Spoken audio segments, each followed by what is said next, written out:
Hi, from our end, it seems like the webcast is online. It's just not showing anything right now. So, is it? Oh, maybe that.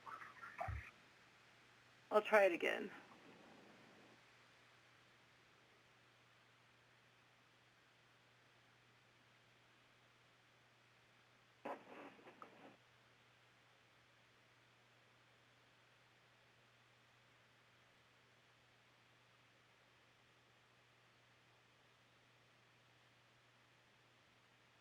You've got mail. Sorry.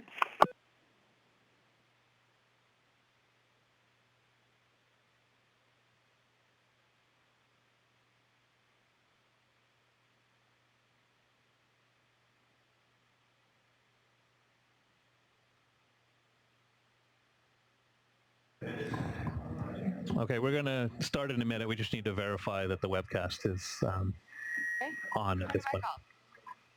Okay, great.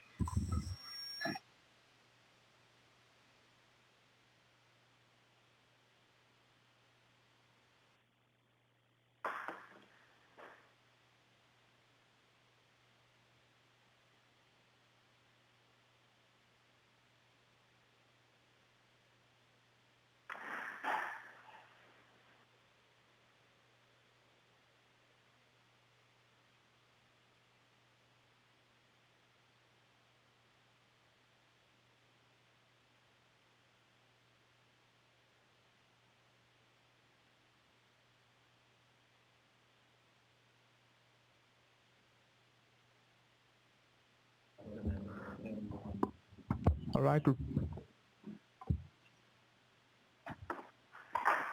we're ready to get started right now. So, hello and welcome to the first Advanced Clean Local Truck Work Group. My name is Paul. So, first things, bathroom is outside to the left, past the chandelier. And in the event of a fire, just follow the green signs down the stairs and out the building. You can follow us in case there's an issue. Anything else? Agendas and agenda and discussion guide are in the back of the room if you haven't picked one up already. And they're on our website if you need it. Okay, just turn it back on.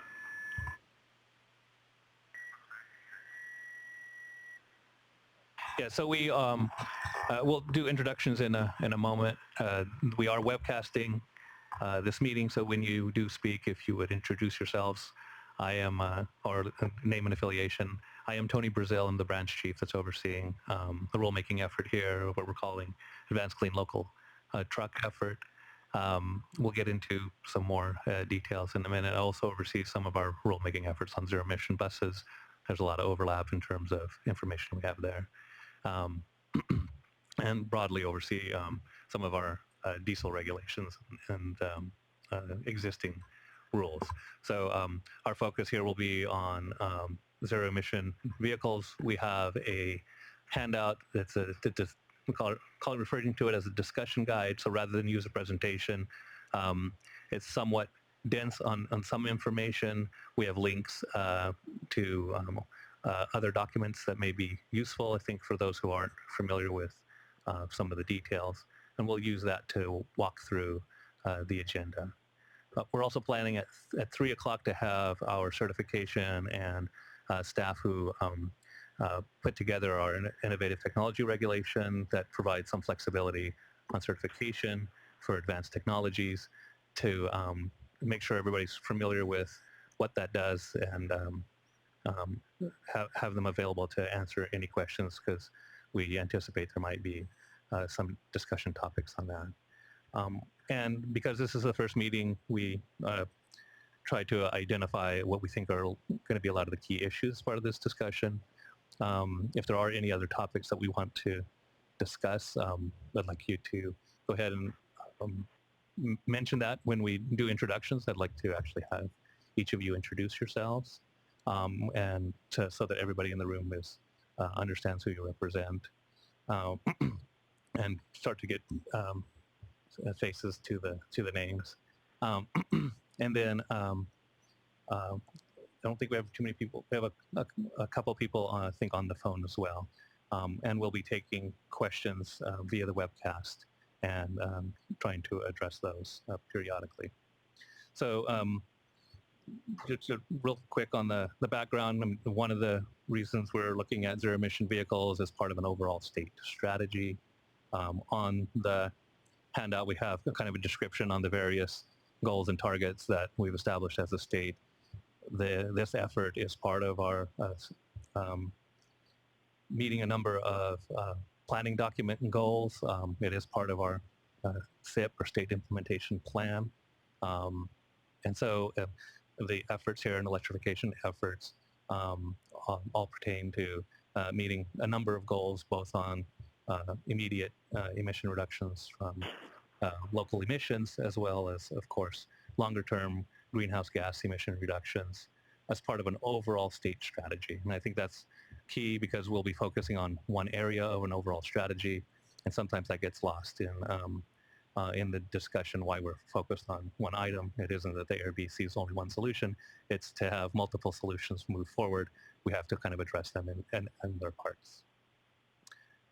So I'll pause there, and I would like each of you around the room to introduce yourselves. Again, provide us any issues or comments that you want to make sure that we potentially add to the agenda. And then we'll go from there, and at the end of the meeting, we'll try to recap and discuss the loose ends or things that we want to make sure we cover for the next meeting. And we'll get into that in a minute. Good afternoon. My name is Teddy Johnson. I'm with Boundary Stone Partners. We are a public affairs consulting and lobbying firm. We represent a number of EV manufacturers, including Gnome, which is a manufacturer of medium-duty and heavy-duty electric vehicles. Good afternoon. My name is Bud Beebe, and I'm with the California Hydrogen Business Council. Hi, my name is Elisa Worthman, and I'm with Ford Motor Company. Linus Farias with Pacific Gas and Electric Company. Tim Carmichael with Sempra Utilities, which is the parent of San Diego Gas and Electric and Southern California Gas Company. My name is Warren Williams. I'm with Cyber Switching, and we make power management technologies for EV charging infrastructure.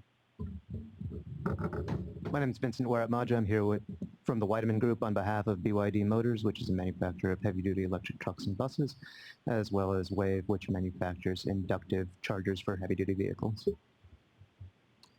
Hi, Shreyas Jutkar with Coalition for Clean Air here in Sacramento.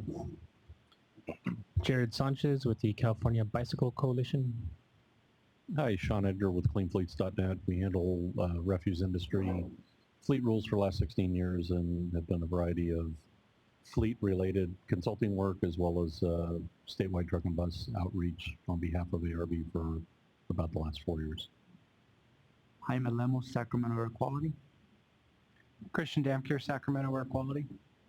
Joy Alafia, Western Propane Gas Association. Ed Lovelace with XL Hybrids, with over 35 million customer miles in electrified commercial vehicles. Mike Tummel, American Trucking Associations. Chris Shimoda, California Trucking Association. Paul Naja, lead staff for the lead staff for Advanced Clean Local Trucks, ARB.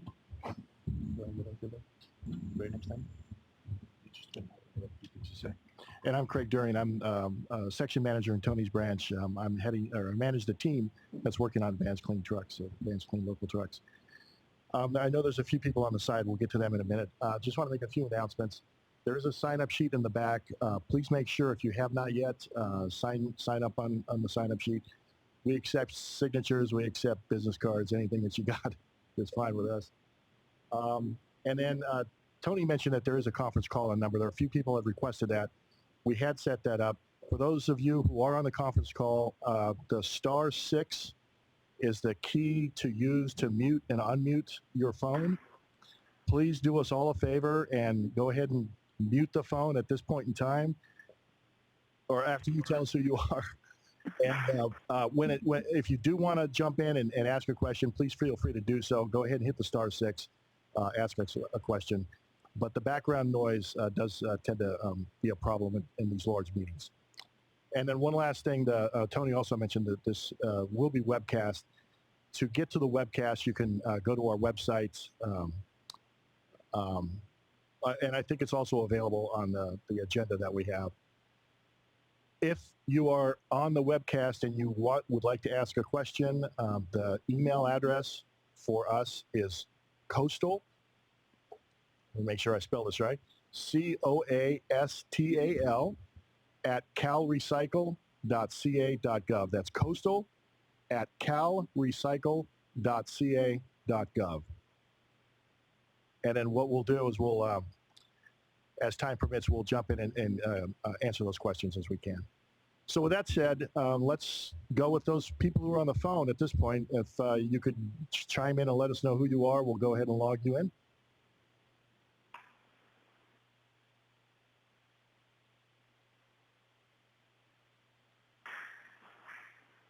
Hi, this is Thomas Allen with Phoenix Motor Cars in Ontario, California. And we're a manufacturer of 100% electric, zero-emission vehicles. Great, thanks, Thomas. Anyone else on the phone? We should have Tarek Halou in here shortly. I'm sorry, who was that? Tarek Halou? Yes. And anyone else on the conference line?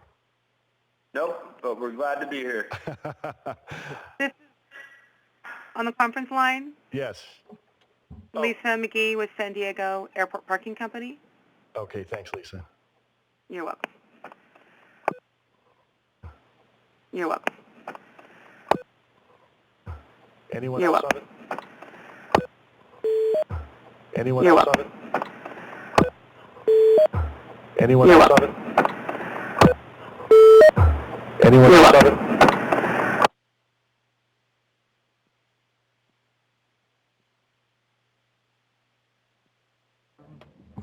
All right. Oh, go ahead. Quick announcement. If you have any questions, if you want email us anything, go to the email that's on the webcast, not Cal Recycle one. Oh. Yeah. Yeah, we got into it's just go to the webcast one. What is it? Showing on the screen, right?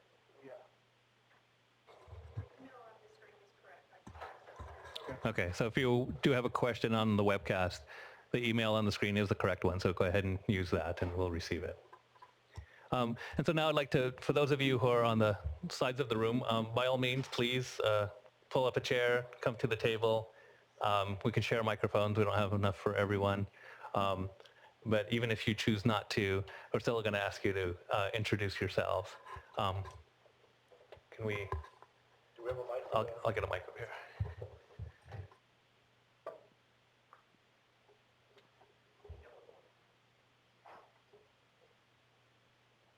My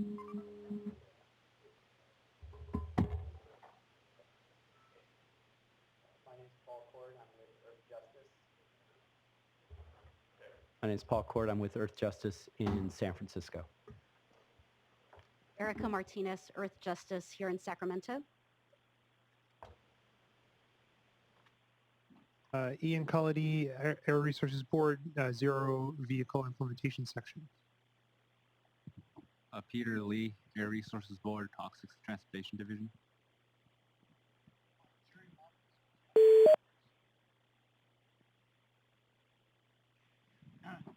Jerry Robbins and Kathy Edwards were with the Western Area Power Administration, part of Department of Energy, and we're mainly just here to observe, not necessarily participate. Thank you.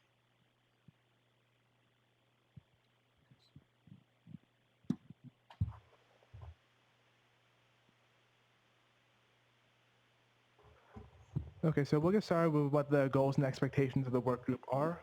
So the main goal is to, in making a recommendation to the board, to develop the understanding of costs, what fleets need, and what the state of the technology is at the moment, and how to accelerate the development of the heavy-duty zero-emission truck market. So, as mentioned earlier, all work groups are open to the public. Work group members should attend and contribute what information they have. And currently, the work group is going to be recorded. For future ones, we're planning to do the same thing for people who are unable to attend. So if there's any questions about that, just let us know. And yeah, we're going to meet about every 2 to 3 months. so just briefly on that, are there any questions or concerns about recording the meetings? Our intent is to just simply to have a record we can make available online for convenience, for reference. Concerns maybe when we want to have an open dialogue as well. So to the extent that recording the meeting is a concern, but let us know. Or anything else, we do intend to try to have relatively short written summaries, kind of just capture some of the issues we might have touched on in the next steps. Our intent would be to send that to members with about a week to turn it around with any comments or any inaccuracies. And again, the idea there is to two reasons: a little bit for a record, but also to make sure that we didn't misunderstand or misinterpret. So our first version will be a draft that will be sent to members. Once we get feedback on it, we'll make appropriate changes, and we would post it online on the same place that we would post the meeting information. And so that's kind of the general approach that we stick to use. And so you would receive a draft version via email for comment. And so we would appreciate feedback on that. And again, if we don't capture something correctly, direct edits are great, or even if we didn't capture a comment appropriately, then by all means just convey it. Generally, we'll be back to Paul on any changes to those. So any comments about or concerns about recording meetings and making them available online? Okay. Tony, No concerns, but just let you know, Ryan Schuhartz here from CalSTART. Okay, great, thank you. And Jimmy O'Day from Union of Concerned Scientists. And I guess I wanted to make sure too, so there aren't any questions. So we've identified work group members with the kind of expectations to review the materials. These meetings, we intend to have them open always to the public. We intend to webcast them unless we're at a location that's just not possible. And it's an open meeting to anybody who's interested. So if you learn of others who are interested in following or participating, they can still do that. And only to the extent that we have too many people in a given room to sit at the table, we would want the members have priority to be at the table. But that would essentially be it. So everybody's welcome to participate. Okay. Let's go on to the next item. Okay. So first we'll cover the different regulatory strategies we could pursue while making a recommendation to the board. The two main options will be a manufacturer-based requirement or a fleet end-user purchase requirement. In the manufacturer-based requirement, manufacturers will be required to produce zero-emission technology at a percentage increasing over time. And we are open to discussion of partial zero-emission technologies, so plug-in hybrids, range extenders. We're willing to hear about those. And for a fleet purchase requirement, certain fleets that fit under local fleets or last mile delivery will be required to phase in purchases of zero-emission or partial zero-emission technologies. And in addition, use low NOx engines where available and use renewable fuels to support the LCFS program. Both of these strategies will account for electricity and hydrogen technologies. And in order to pursue either of these, we need to better understand the cost and feasibility of zero-emission vehicles. And Paul, I think skipped over so obviously these concepts here are mirroring concepts that have already been approved by our board. So when we're looking at a manufacturer sales requirement, one of the things we'll look at is our light duty LEV standards. That's effectively what it is. It's working in that area. Does it make sense to essentially have the same approach? There's going to be key differences. And so we were looking to understand that, and we, at this point, are casting a very wide net to answer questions. And so we'll kind of go over some of those items. So we haven't, and a lot of answering those questions has to do with what are the costs, what are the economics for an individual fleet producing vehicles, all those kinds of things to then figure out how does that fit into the strategy and what the strategy should look like going forward. And the other part of, I think, the message here, it's for taking a manufacturer requirement that is similar to our light duty policy, then the focus would be on zero emission technology only, in essence. Whereas if we're looking at a broader fleet strategy, we would look at it a little bit differently, because fleet owners have different strategies, different things they could do as well as part of that. And so we're starting with these. We're not limited to these. I think those of you who are familiar with what we've been doing on buses, it's the issue is always comes down to costs and limitations and operation of the vehicles, where they're best suited. Every single meeting, I'm sure that will be the main item here. The feasibility of using low NOx engines, for instance, isn't much in debate. It's not a major shift like this is. And so our focus will be on getting to hopefully a common understanding of what the costs and market is for zero emission capable vehicles and where they're best suited, where the market looks like it might be heading, that we could potentially accelerate. And we're obviously going to be monitoring other related items, and we'll touch on some of those too. We're, again, approaching meeting our statewide goals as an overall strategy with all kinds of policies and approaches that include, efficiency improvements, technology advancement, even logistics and other ways to improve air quality. And we have a separate fuel policy and other things. And all of those are part of meeting the goal. So are there any questions on that so far? Comments? Again, Paul Court from Earth Justice. My hope was that we would be able to think more broadly about additional strategies, and maybe within the fleet user purchase requirement that's broad enough to incorporate sort of in-use turnover requirements, but that's sort of another strategy that I think should be considered. And then the final one would be looking at strategies that maybe are, I don't know, what I would call indirect strategies that maybe target the places where these vehicles are used. So looking at requirements at warehouses or ports or things like that would promote the use of zero emission technologies that service those entities. Okay, and I'm actually glad you mentioned that. So I guess one thing I want to make sure I do mention is my group also oversees the truck and bus regulation that does have accelerated turnover requirements and has had filter requirements for the diesel trucks. And we are cognizant that the local delivery truck population that we're generally targeting with our focus here is affected by that rule as well.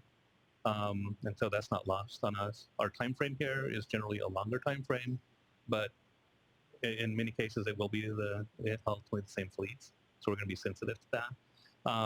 In addition to that, some of the other strategies you mentioned we'll actually touch on a little bit later. AirB does have a number of efforts to get better information on vehicle operation by looking at trying to get data on terminals and distribution centers and things of that nature to understand what the possibilities are. So again, there's an element. So our particular group, our first kind of question really is where is the zero emission market potential or the operational opportunities? Where might there be cost saving opportunities over time? And then what are the policies that would support that market to allow it to develop, and then figure out where does that fit in within all the other pieces of the puzzle, if you will. And there's more than one way to ultimately decipher those. And so I want to make sure, definitely acknowledge that we will have an open mind on a variety of different approaches, how we carry it forward, what mechanism we use to do that. Might be multiple rules, might be incentive strategies and other things kind of put together in combination. We'll have that discussion a little later for sure, but until we can answer just the basic questions about feasibility of the technology, what manufacturers are doing, on the zero emission front, then it's really hard to figure out where that fits in within the rest of the puzzle. So we want to make some progress on that, I think, before we try to get into developing a structure. If we can't answer those questions. I agree, and that's why I just wanted to flag those now, because it seems you don't want to prejudge your strategies until you've identified, those opportunities. So, there may be, for example, a certain segment of drayage trucks that we know have routes of 12 to 15 miles, and maybe neither of these strategies is the right strategy to target those particular vehicles. Understood, and that is again why right now when we're looking at the vehicle populations, like we're not narrowing to a segment or a vehicle or a particular use yet until we understand some of those questions and issues better, and there might be a better approach. And again, with all this in mind, we're trying to identify where are these areas where there are shorter routes, more of local delivery, frequent stop and go, because zero emission has, I think, better opportunities there in the near term. And for longer hauls and higher horsepower and longer range, other strategies, low NOx engines, or just lowering emission standards. There's a variety of things that could be done in that area that would be more appropriate. So, I think we're largely on the same page, and I think over time we'll evolve into trying to cover some of those other topics too. Okay. So now we're at the bottom of page 2 on the discussion guide. We had a couple other comments. I think maybe Ben, you want to go, or you want me to go? You can go first. I've also got one on the phone. Okay, thanks. Sean Edgar with Clean Fleets. And so, our experience is that many of the fleets that we deal with are gung-ho on cutting edge on advanced technology. And just one thing that I touched on in our November meeting, which I'll reiterate, are some of the legal constraints that may go toward the fleet purchase requirement. So I'll be happy to send around the link. I referenced it in our last meeting. I think the seminal case is Engine Manufacturers Association versus South Coast AQMD. And I'm not an attorney, but my understanding of the way that worked out, there was about a 4-year period where that particular lawsuit trickled up to the Supreme Court, and in around 2004-2005 timeframe, the ruling was that certain vehicles could be specified by procurement agencies, like in this case the South Coast AQMD could specify what type of vehicle certain fleets could purchase. But as I mentioned in our last meeting, and I'll send around the link for your legal staff to look at, I'm not sure based on this morning where the Supreme Court may go or may not go, but what I do know is the case law that's been on the books for about 12 years now indicates that where public agencies have a contractor relationship with a private entity, then there are some conditions under which the public agency may specify what type of equipment is used. But the further you get away from that contractual relationship, if I go to Mike's Trucking and I say, Mike, I really want you to be in this particular type of vehicle, there are limitations to which, if I'm a public agency, I can tell Mike what exact type of vehicle he needs to buy. So just to touch on that once again, that's one piece of the puzzle that I think we need to, also realize what the existing federal constraining legislation or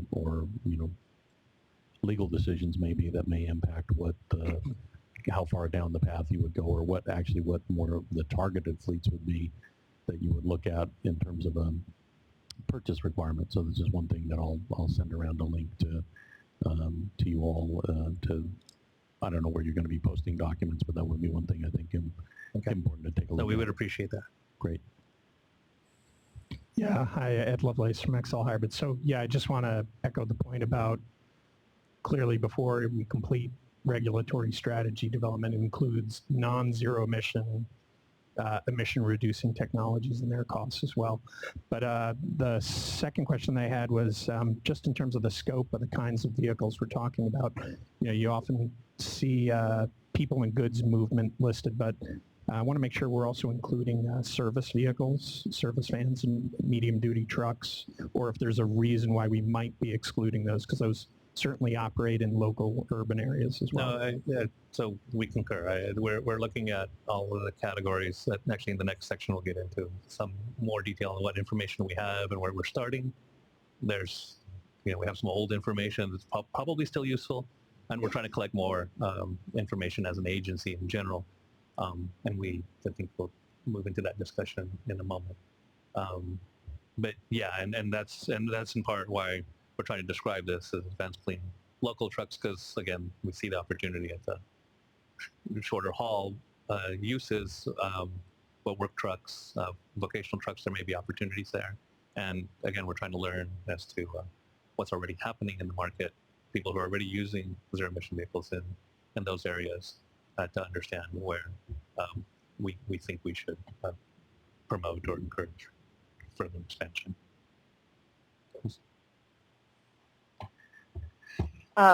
Comment on the phone. Okay, go ahead. That's fine. This is Urvi Negrani from Motive Power Systems, and I just wanted to caution with taking a manufacturer approach.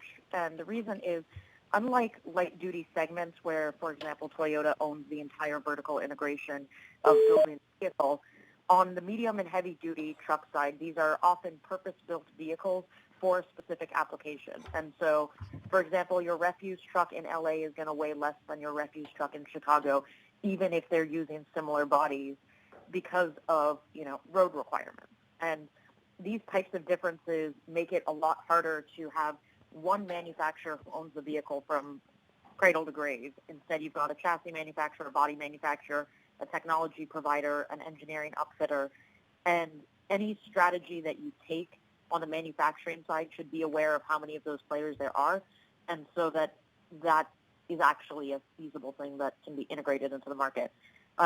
The other thing I would say is, if there's a question as to whether you go on the manufacturing side or through a fleet requirement side, the thing about a fleet requirement side that may have an added benefit is, if you require all fleets to have a share of zero-emission vehicles, you're ensuring the air quality benefits will be distributed in all places that fleets exist.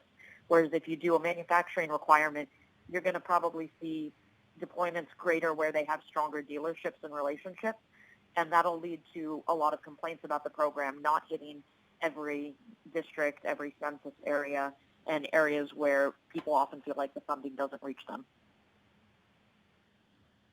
Okay, appreciate those comments. And again, we're also looking to understand what is a structure that would be potentially feasible to then get into some specific details as to, there's more than one way to even approach a manufacturer requirement. There's clearly more than one way to approach a fleet requirement. Trying to identify, I think, some details that you identified there. Who would be the regulated party, specifically, especially with the, as you mentioned, the non-vertical integration, and where the opportunities are. And I think so. We're trying to understand that a little bit better. We've been looking at chassis manufacturers versus engine manufacturers and the way certifications are done to try to get an understanding of how that might work. We do recognize it is different than light duty.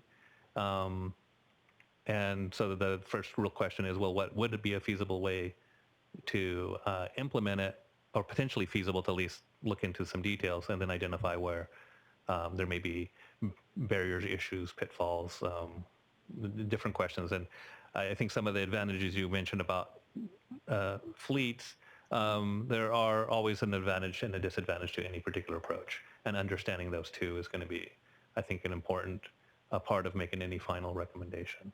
And so when we get into the next section, I think we'll touch on some of those same questions I think that you've identified as well. And so this is where we could use some help, frankly, on trying to understand what a mechanism like that could even look like, so that we can answer the right questions, and whether they be legal questions or feasibility questions and things of that nature, and make sure we're talking to the right people as well. Okay, so comment from Jared. Hi, I'm Jared from Jared Sanchez from the California Bicycle Coalition, and I don't want to further delay the agenda. And I know you mentioned this might be coming later in the agenda, but since it was already brought up, I was curious about other modes of transit that may fit into this program, specifically looking at cargo bicycles and how they fit in first last mile delivery. There's several case studies where this is already the case in specifically on the west coast in Portland, and major companies, UPS, FedEx, are already beginning, I guess, a line or a fleet of these cargo bikes for specifically dense urban areas. And I imagine this could also apply to many cities across the state. So I was wondering if there's place in the agenda to talk about that, or if that's been considered, or how that can be factored in. Well, I think we had a section called Other. And so it would be good to cover a lot of these topics, because I think some of the issues that you raised there would be very local or densely populated urban area strategies that make a lot of sense. I can say broadly that the agency as a whole would support that. And then ultimately it's which wheelhouse do we put it in for strategies to achieve that. I'm sure many of you are familiar. We have a sustainable freight strategy that kind of outlines a broad overall plan on combination of strategies, including zero emissions, but other things like platooning and other ways to improve efficiencies. The ultimate, I think, question we have is how do you promote each of these things that are beneficial? And so I keep bringing that up, and we'll try to learn a little bit better too. Is like, oh yeah, that really is. Could it be a funding policy kind of thing, or promoting different strategies? When we're looking at transit systems for passenger mobility, we are trying to look broader than the individual technology and looking at what are ways to improve the way people get around more efficiently, less emissions associated with it. And so that is appropriate to look at as a broad category. I'm not 100% sure. Is it largely going to be covered in a different overall strategy, another way to get at promoting that? So as far as spacing the agenda, is there a place in that we can further discuss it, or should I just follow up later? Or how's...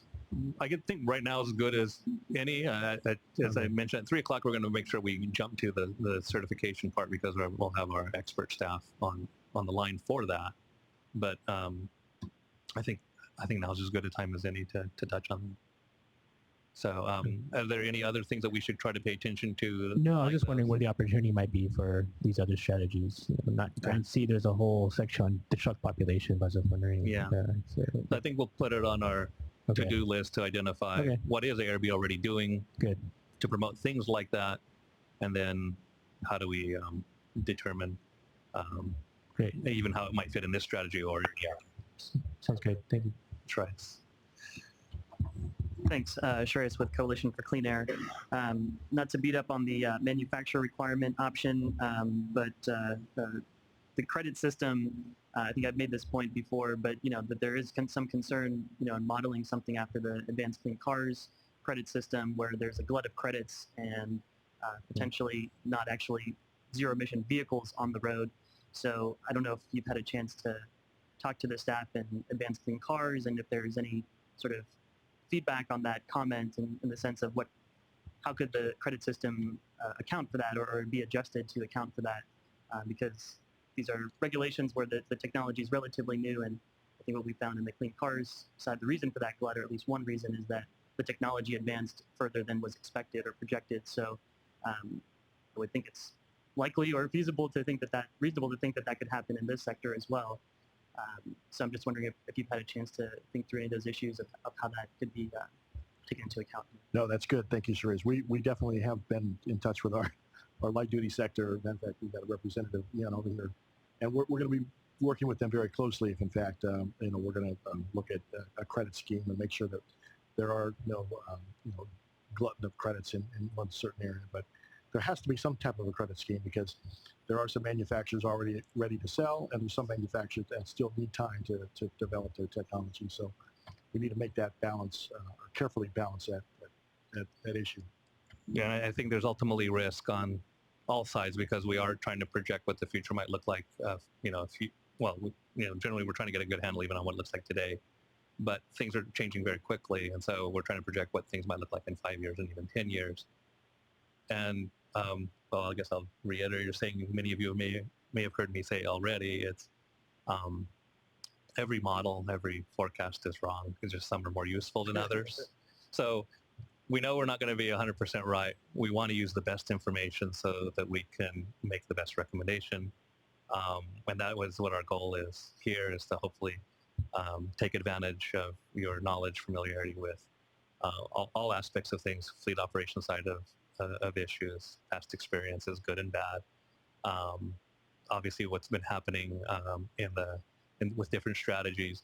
And again, I think there's like another saying that you might hear me say frequently: there is a right way to do things, or a better way to do things, and a worse way to do things. And so again, we're trying to get the best information, and then at the end of the day, if we can work with the same information, we might not have the identical recommendation, but we are more likely to coalesce to a strategy that makes the most sense. So yeah, a lot of questions to be answered. Bud Beebe with the California Hydrogen Business Council. Just maybe this is so obvious for other people, it doesn't need to be mentioned, but clearly in the transit sector, the fuel cells and the bus manufacturers, chassis suppliers, and so forth have had a number of different arrangements that have worked over the years, and perhaps you could learn from the transit experience that has occurred on how to work with engine suppliers versus chassis suppliers and that sort of thing. I think also the forklift and fuel cell and hydrogen supply people could be of benefit in that area. Yeah, and to make sure it's understood, I think our view for what the experience in buses, both battery electric and hydrogen, we think applies directly to a number of truck classes. We also see that what's happening in the light duty arena and for smaller trucks, that there's opportunities with overlapping and charging infrastructure and systems, and even on the lighter end, and you can maybe correct me if I'm wrong, and actually we'll touch on it in a moment, the fueling standards for hydrogen for cars and the retail stations in California all meet, in essence, the same standard, and that would be applicable up to 10 kilogram tanks. And so there might be opportunities for lighter trucks to use hydrogen if they fuel at retail or build a station that ultimately meets the same standard. Or in a range extender concept where you had a smaller fuel cell supplying energy to a bigger battery system, that again, there might be opportunity for even some bigger trucks to still use existing infrastructure that's being built. Right, yeah, wherever we can utilize existing infrastructure to a greater advantage, that's certainly a yeah. thing. And so right now, because there's a lot of pieces to this, because there's a lot of vehicle types and a lot of vehicle uses. And so right now, I'm trying to simplify in my mind, where do the breaks tend to occur where there's overlap with light duty applications, charging infrastructure issues that relate there, versus more of the heavy duty categories, bigger vehicles, higher durability requirements, things of that nature. And that's where we see the buses being more analogous.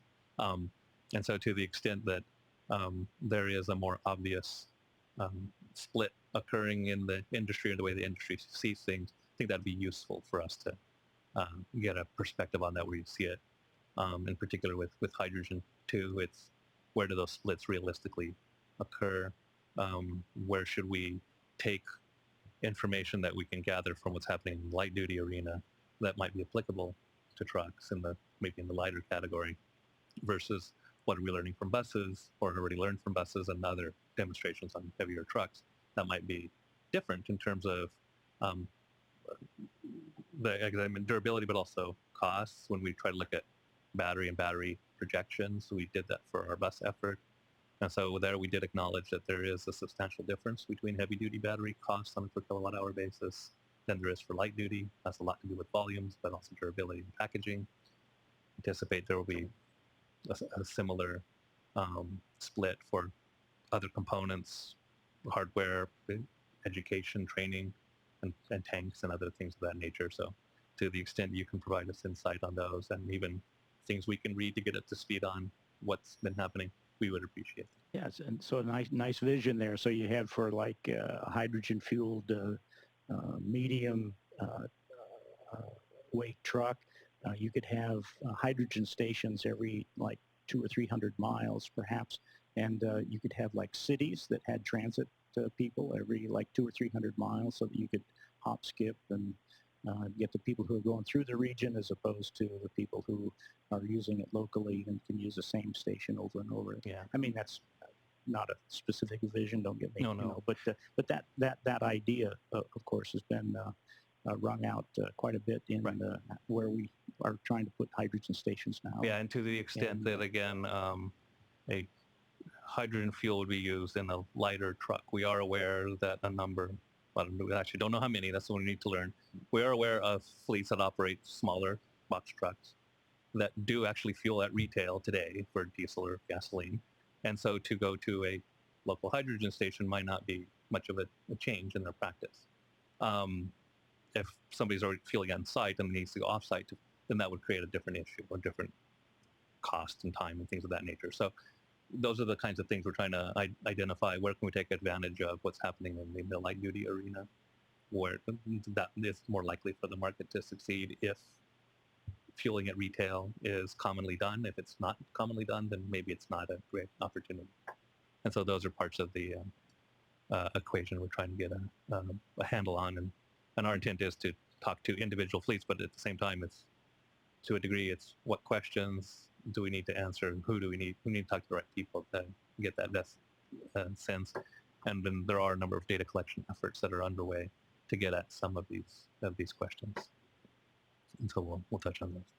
So we'll go ahead and move on. I mean, the whole idea here is this is to be an open dialogue. So if you think of something that was on the agenda item before, by all means, you can feel free to bring it up.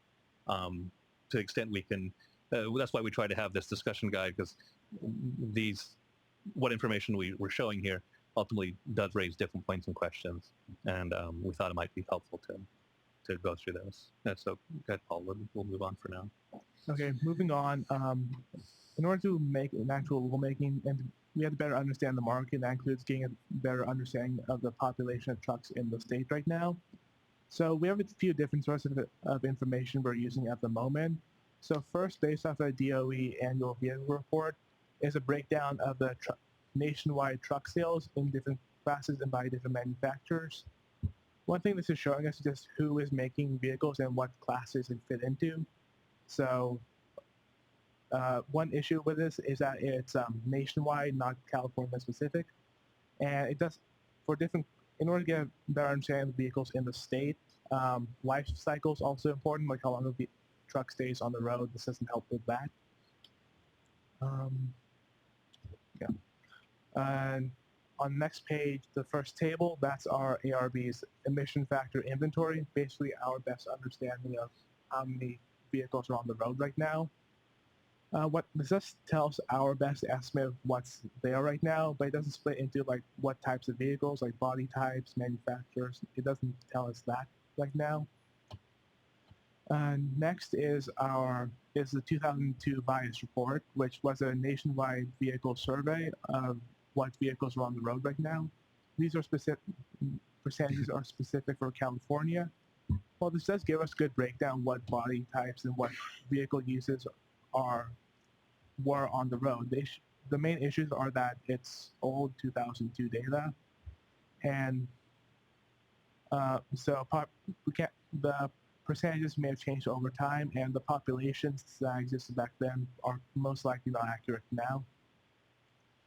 And lastly, just going over the zero emission market population as it stands right now. This is our best understanding. It's the same as what was in our first workshop in November. So there are a decent number of battery electric vans on the road and EPTO systems, so electric bucket trucks, and smaller amounts of other trucks on the road. But if you compare these numbers to the ones on the previous page, there's almost zero emission vehicles. I just want to add a couple of points here. The 2002 bias information, we are aware that Caltrans and The bias study is being revised. Is that next? The next page. Yeah. Okay. That All just slipped off to the next page. Hang on a minute. And then, So there is some data collection going on that would give us more current information. right. And then looking at that chart at the bottom of page 3, the zero emission vehicles. These are vehicles that we've been told are currently in operation, and this gives us some insight as to where these vehicles might actually fit. We know these companies are using these vehicles. So, we see a lot of delivery vans out there, a lot of EPTOs, and it helps zero in on the markets that we think might work for this regulation. Question for you. Is there a reason why the DMV data isn't in part of any of these data collection efforts for up-to-date what's in California? We use DMV data to get our MFAC information, so DMV is basically inside the MFAC information.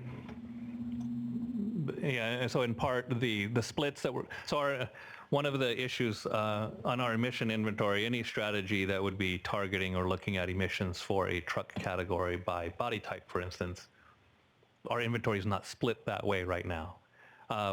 And so that is something that we would need to work through, is how to update our inventory to reflect the potential impacts of any strategy that might be body type focused or vehicle class focused in a particular use.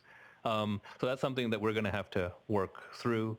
It is our MFAC inventory does rely on DMV registration data for California registered trucks.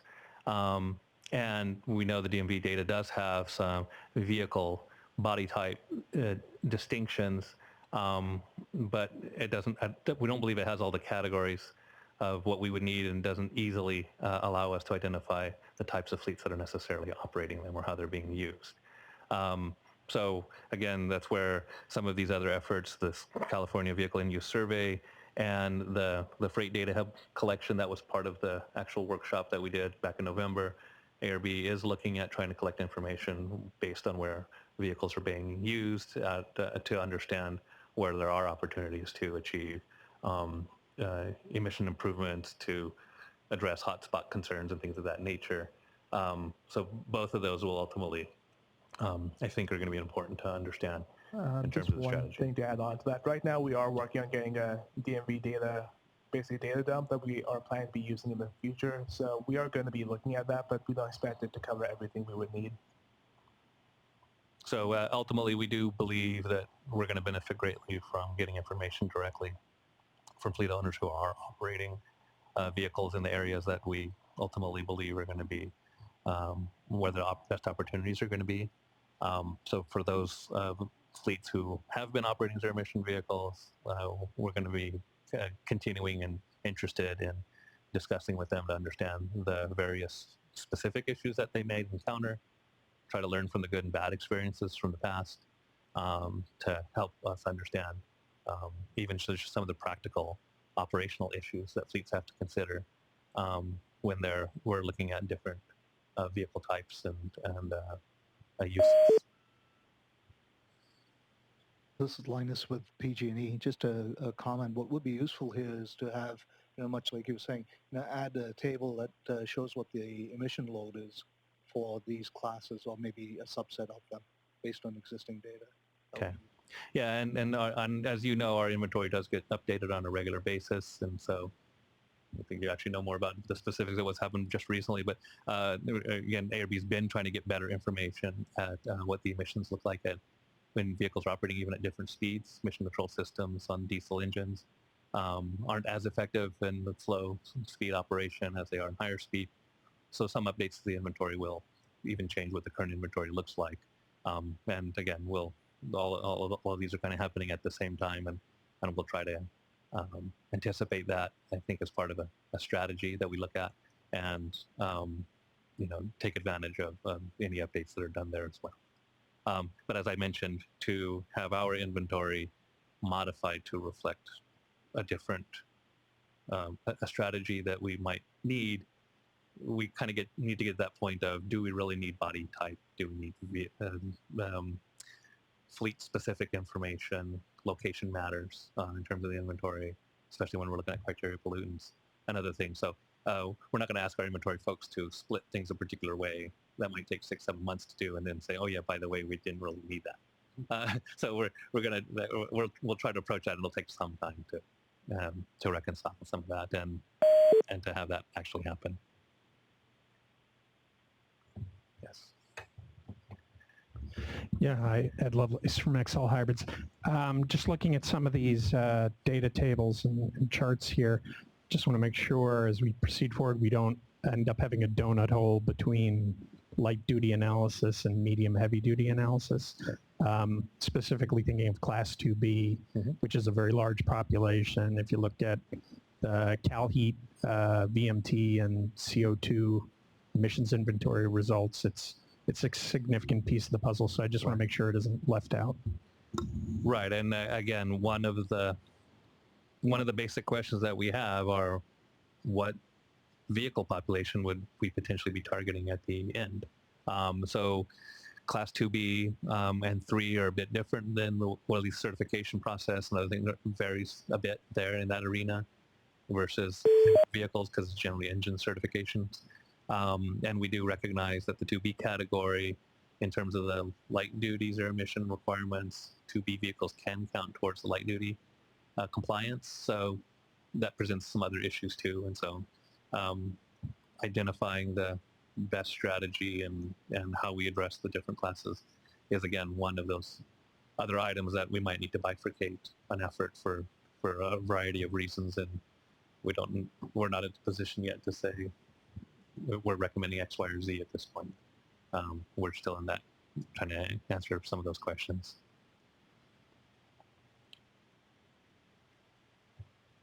This is Joshua Goldman from TransPower. And so in regards to the, can everyone hear me? Yes, we can. All right, so in regards to the vehicle population, we manufacture Class 7 and 8 semi-trucks and school buses. And we have a lot of the early fleet data of those 10 drayage trucks you've identified here in the U.S. Okay. And our big lesson is a lot about the actual location itself. Because these trucks carry 6,000 pounds lithium batteries, that can affect some of our customers with heavier cargo and the limits to some of their heavy cargo loads to right up into the highway bridge laws of DOT. And then the other thing is in terms of kind of the actual routes, the location, the length per leg per trip or per driver shift is really a big part of it, and the ability for us to complete a true 11-hour drayage truck driver shift has been the challenge, depending upon where they deadhead from and where the containers have to come and go to. And so I think diving into the weeds a little bit, looking at our data that you already have and continuing to understand from the fleet DNA that NREL put together and what they came up with their on-dock, near-dock, and regional kind of class systems for the miles highlighted in the table at the top of stage 4 really helps address where are those successes, especially in the early phase of these deployments. And again, Class 8 is such a large range from 33,000 pounds up to 80 that it's hard to kind of put them all into one bucket because a 33,000 pound truck is much different cost and ability-wise to an 80,000 pound truck. And maybe even splitting up that category more than what you have here might help in understanding that location. And then the last point on this topic is about the range extenders we're working on as well, both the hydrogen fuel cell range extenders and the ultra-low near zero emission CNG range extenders, and understanding where it is zero emission versus near zero emission, where those corridors are, how we can affect the criteria pollutants in those corridors through what level of emission operation the truck is capable of, and what are the trade-offs in those trucks, both again from a cost, flexibility, performance metric. To be able to really hone in on those applications, you really want to target near-term versus longer-term higher reach applications that are a few more years out before electrification is reasonable. Yeah, and so we can say that the Class 8 category in our mobile source strategy wasn't called out specifically, but when we had the workshop, comments were raised that there are opportunities in the Class 8 area, and so we're trying to learn from some of the demonstrations and operation in those areas to see where those opportunities might exist. And as I mentioned before, what happens in the Class 8 arena might be handled differently than in other categories. But again, we're trying to get the best information first to then say, we're going to narrow the focus to less than Class 8 or maybe it's only a few truck categories that it makes sense to pursue this strategy in the near term.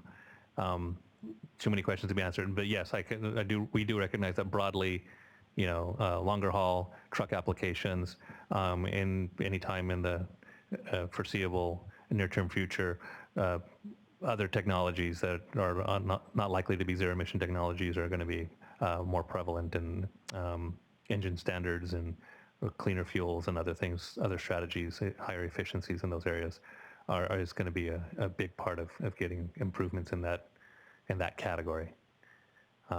But we didn't want to necessarily exclude all of Class 8 yard trucks. Some of the trash trucks looks like there may be opportunities, things of that nature. And so it's too early to specifically carve it out. That's why it's there.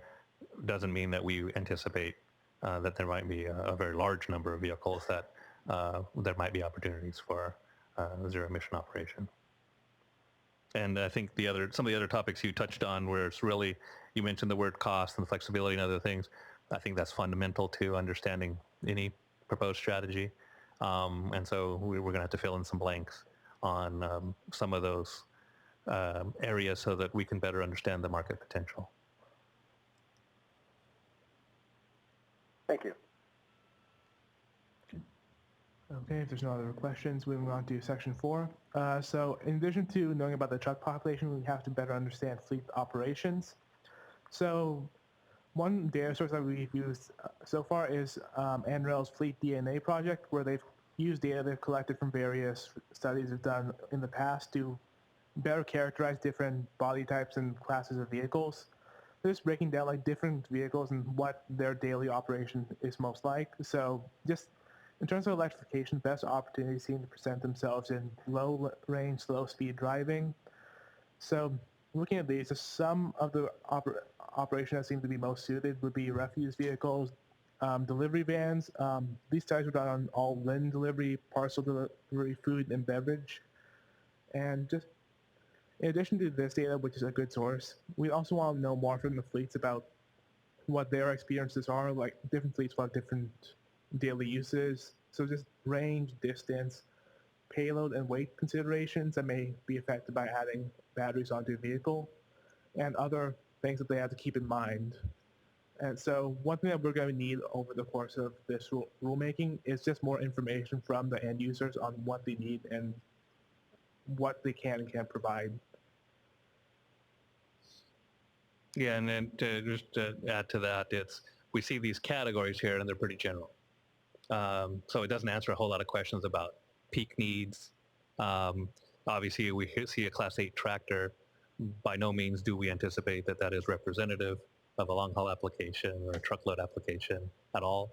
But these are clues, and we think they're helpful. So to the extent that we're going to try to put all those pieces together, what zero emission vehicles are already out there, what demonstration programs are out there, because those tend to be where people potentially see opportunities in the future. As you may know, ARB has funded a number of demonstration programs for drayage trucks, buses, local trucks, zero emission, range extender concepts, all in last year essentially, including some multimodal applications where multiple vehicle types would operate with a common fueling at a given location, where you might have on-road and off-road and, equipment all operating on the same fueling infrastructure. So we do expect to learn from the information we gather from that. Different section of my group is actually shepherding a contract to do data collection of those vehicles, and then it's apples-to-apples comparison as possible where there are emissions associated with the vehicles. And so ARB's in the continuing to collect data. We also have NREL collecting data on buses, for instance, and we're aware that they're doing studies on other vehicle types. And we anticipate that those will be beneficial for us to learn from as well. So, but ultimately, we think that somehow getting information directly from fleets with experience and even fleets that maybe operate vehicles of the class that we see there might be opportunities is something that we're interested in doing. And so to me, one of the basic questions we have is, we have this broader survey effort. We do believe it would be beneficial for us to get some more specific information earlier. And so does it make sense to start developing a survey to answer the variety of different questions that we already know that we have, and that to make sure that we also have a grasp of the variations among fleets that are going to be very important? I think that's an open question. We know we're going to ask people a bunch of questions. We did this for transit, by the way. We did prepare a survey where the transit fleets then provide this information, like trying to bin how many miles they do on a daily basis for the different types of buses that they operate, fuel costs, operational issues, opportunity to explain variations, and the way they operate issues, even available space for potential infrastructure. All those kinds of questions that we think are quite critical for ultimately answering the question about feasibility. Because again, when we look at cost, we can do a math equation on cost on paper, but if it's not practical, it's not valid. And so we want to make sure that we're interpreting information as best we can. So Chris, do you have a comment? Yeah, I think you're going to, similar to the survey that you put out for transit, where there was a clear difference between the rural transit agencies and the ones who service the higher density urban areas, you're going to find that instead of by transit agency, it's even within the same company, what's going to work for the distribution center that services downtown LA or San Francisco is going to be different than the one that does rural service. And so this big sort of macro data exercise does, potentially have some use for you guys, but there's going to be a lot of determining, even within these different categories, this is not going to work for every single route that these companies need to service.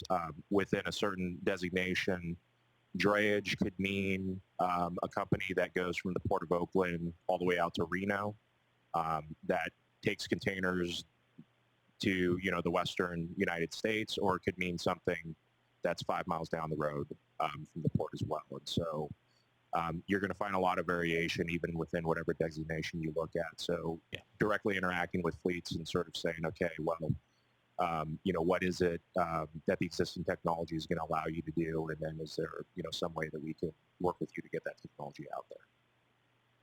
Appreciate that. Was there a different question or comment? Okay, moving on to costs. Our decision making is going to be based off of total cost of ownership. So the total cost over the lifetime of the vehicle based on different vehicle types and applications. So in the total cost of ownership, we're going to include capital costs, including the purchase, fueling and charging infrastructure, and upgrades needed to the maintenance infrastructure. Operation and maintenance costs, which will include fuel costs and maintenance and repair for the vehicle, and maintenance and repair for the fueling infrastructure and maintenance space. We may also factor in just other side costs that don't show up directly but have an effect, such as training, payload limits, and space considerations. We're interested in talking to individual fleets as well and understanding their costs so we can know, like, on a more personal basis what they need. So moving on to capital costs, based on information we've collected, this is a brief breakdown of what the base cost for a vehicle is and what the incremental cost to upgrade to the technology listed is.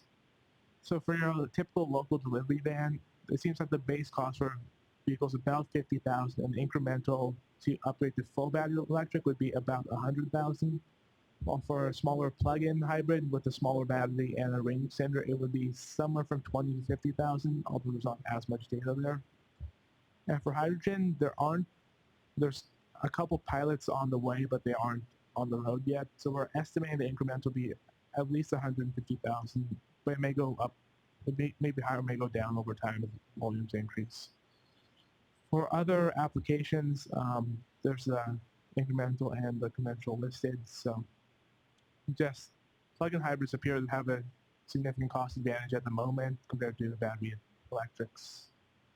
In addition to the vehicle itself, is an infrastructure that needs to go on with it.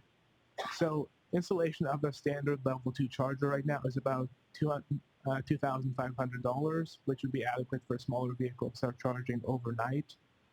But once you have enough electrical vehicles at one facility, the infrastructure leading up to the site has to be upgraded as well.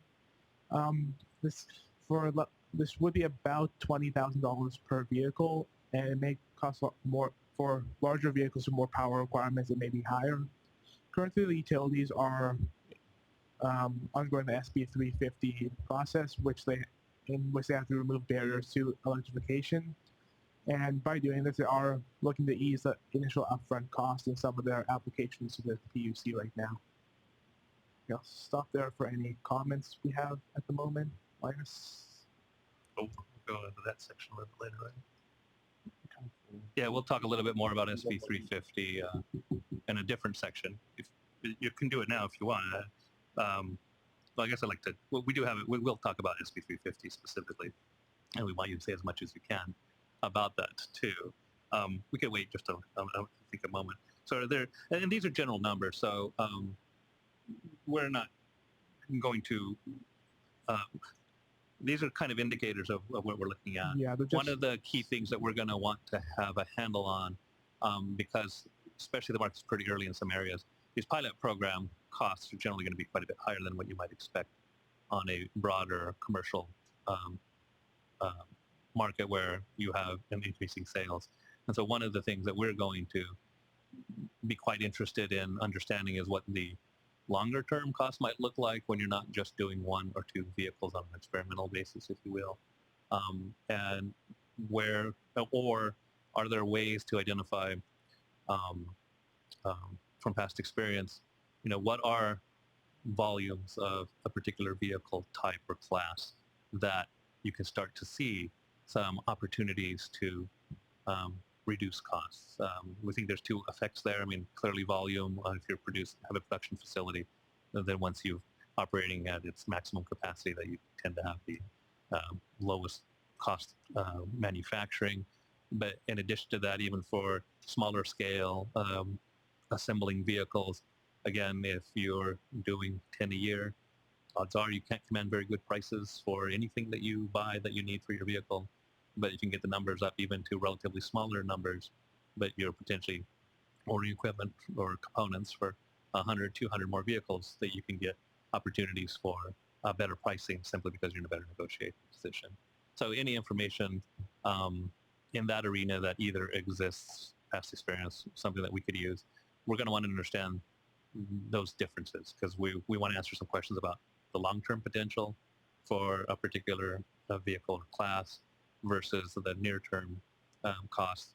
And when I say that, we're not trying to underrepresent what the cost might be today, but if we have a better handle on what the long-term cost might look like, and that there might be an opportunity for the market to be self-sustaining, then that would be potentially our target area, both even on the incentive front and on even on the requirement front, that the market could become self-sustaining is the area we'd want to focus on rather than something that's maybe less expensive but doesn't have a long-term future.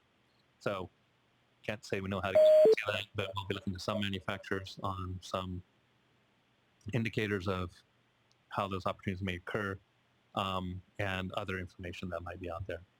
Trying to answer both ends of that question. Okay, any comments in that arena?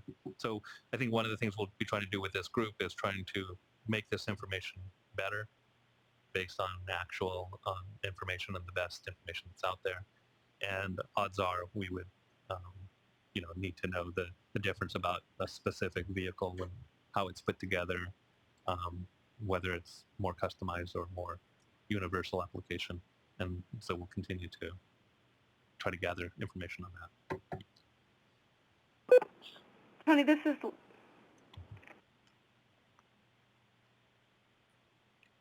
Lisa, you there? Oh, yeah. Hi, can you hear me? Yes, we can. Okay. I had a comment on the capital cost infrastructure, and maybe tying into some regulatory opportunity. I mean, it is one of the most expensive pieces of the pie and potentially even an obstacle when we move into the next generation of technology, which is the fast speed, which is going to be sometimes the only type of speed that's going to be acceptable for a vehicle that does daily more than 100 miles a day. So you're referring to charging speed? Yeah, Okay. the charging speed, because then you're going to have to be plugging in more often if your trip on a daily basis is more than 100 miles a day for a truck, for example. And so that range becomes the issue of what speed and technology should be implemented into your zero-emission fleet. And right now we're primarily dealing with phase 1 in the medium duty. And moving into the phase 3 type of architecture and technology is something that's coming up, and maybe I'm tying two things together. If we could get some type of regulatory support for infrastructure voucher, and at the same time more demonstration for different vocations that would be utilizing zero emission would be probably prove to be very helpful on how we understand cost. Okay. Yeah, and that begs the question. It's like, okay, the SB 350 part is going to be quite interesting because I think some of the concerns there, at least we know from preliminary information from utilities, they have considered potentially including some of that infrastructure costs as part of their overall strategy that the utility would potentially bear some of that cost, if not all, in these potential proceedings, and we'll touch on what that is, and maybe Linus can tell us what PG&E specifically might be doing or might be submitting or already submitted today, potentially. So I don't know if that's public or not, and I'll give him a chance. We'll just cover a couple more items. I think we'll be on that one pretty soon. Okay, so moving on to operations and maintenance. This is just a rough breakdown today of what fuel costs are for conventional fuels.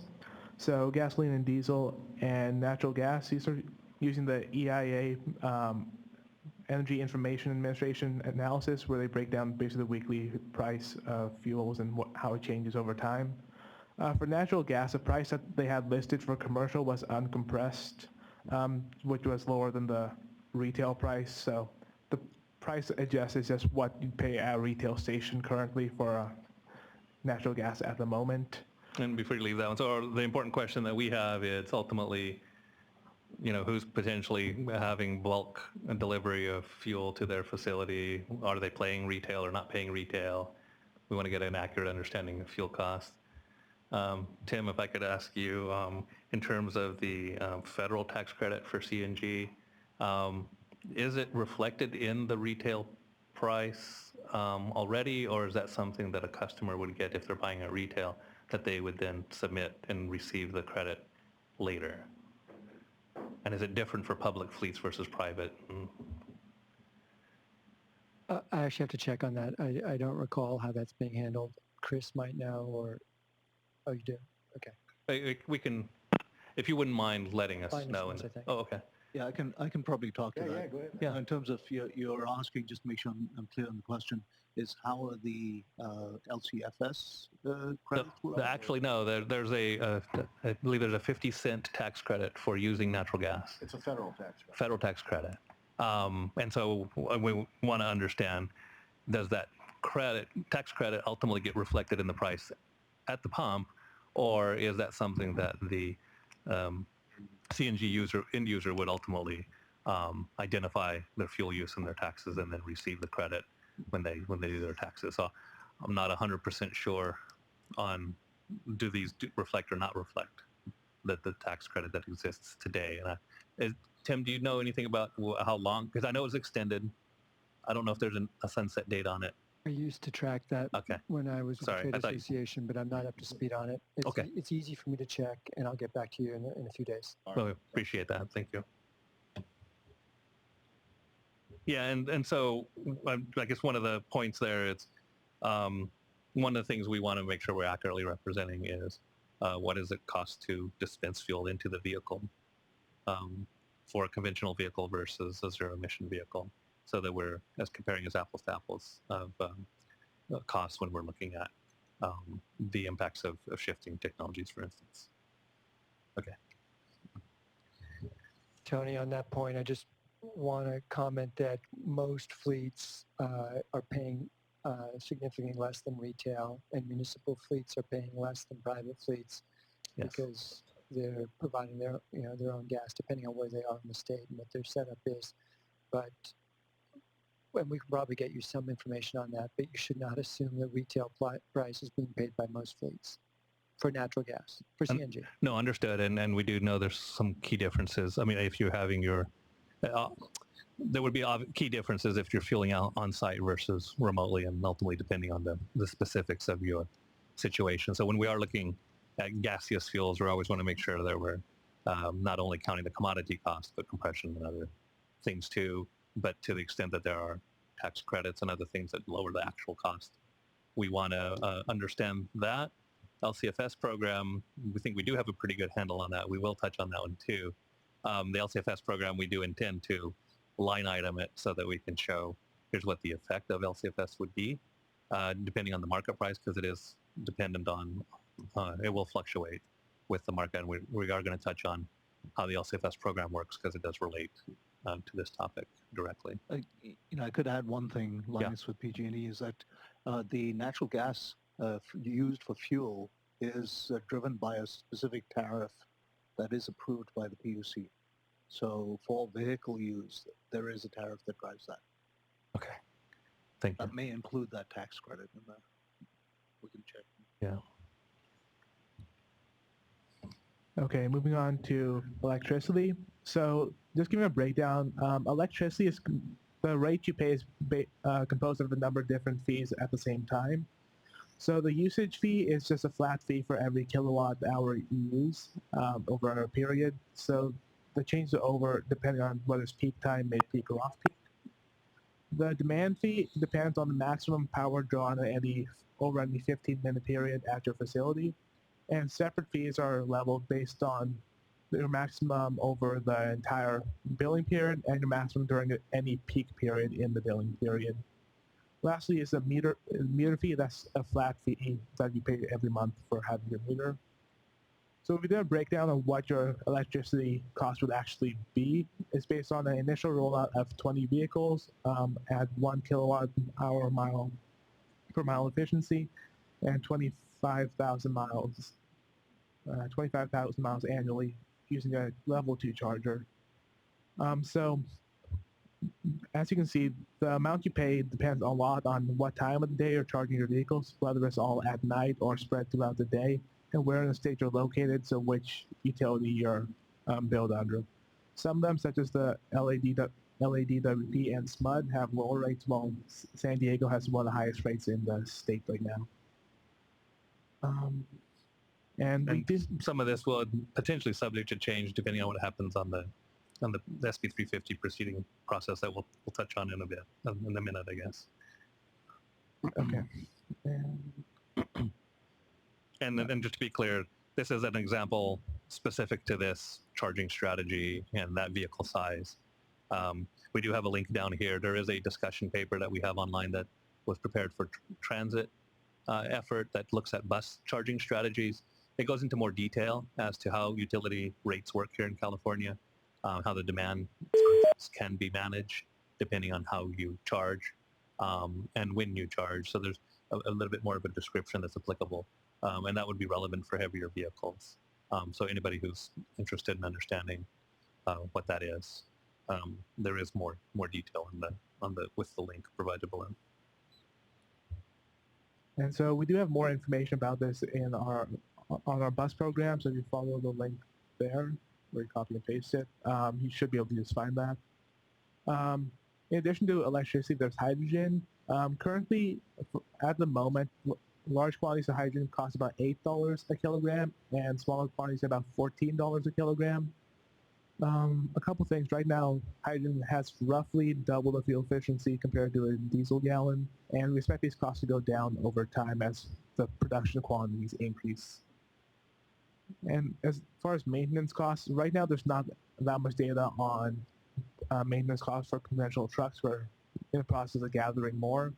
We do have significant data on maintenance costs for buses, and we expect there to be similar trends for maintenance for conventional bus compared to an electric bus compared to a hydrogen bus. So we have a link provided on the next page if you want to know more about that.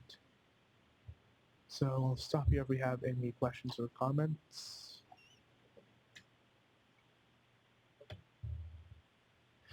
Yeah, just the 1.1 kilowatt hours per mile. I wonder if you could just remind us what your reference is for that. I understand that you can get some levelized results using the same number for everything, but clearly there's lots of factors affecting kilowatt hours per mile.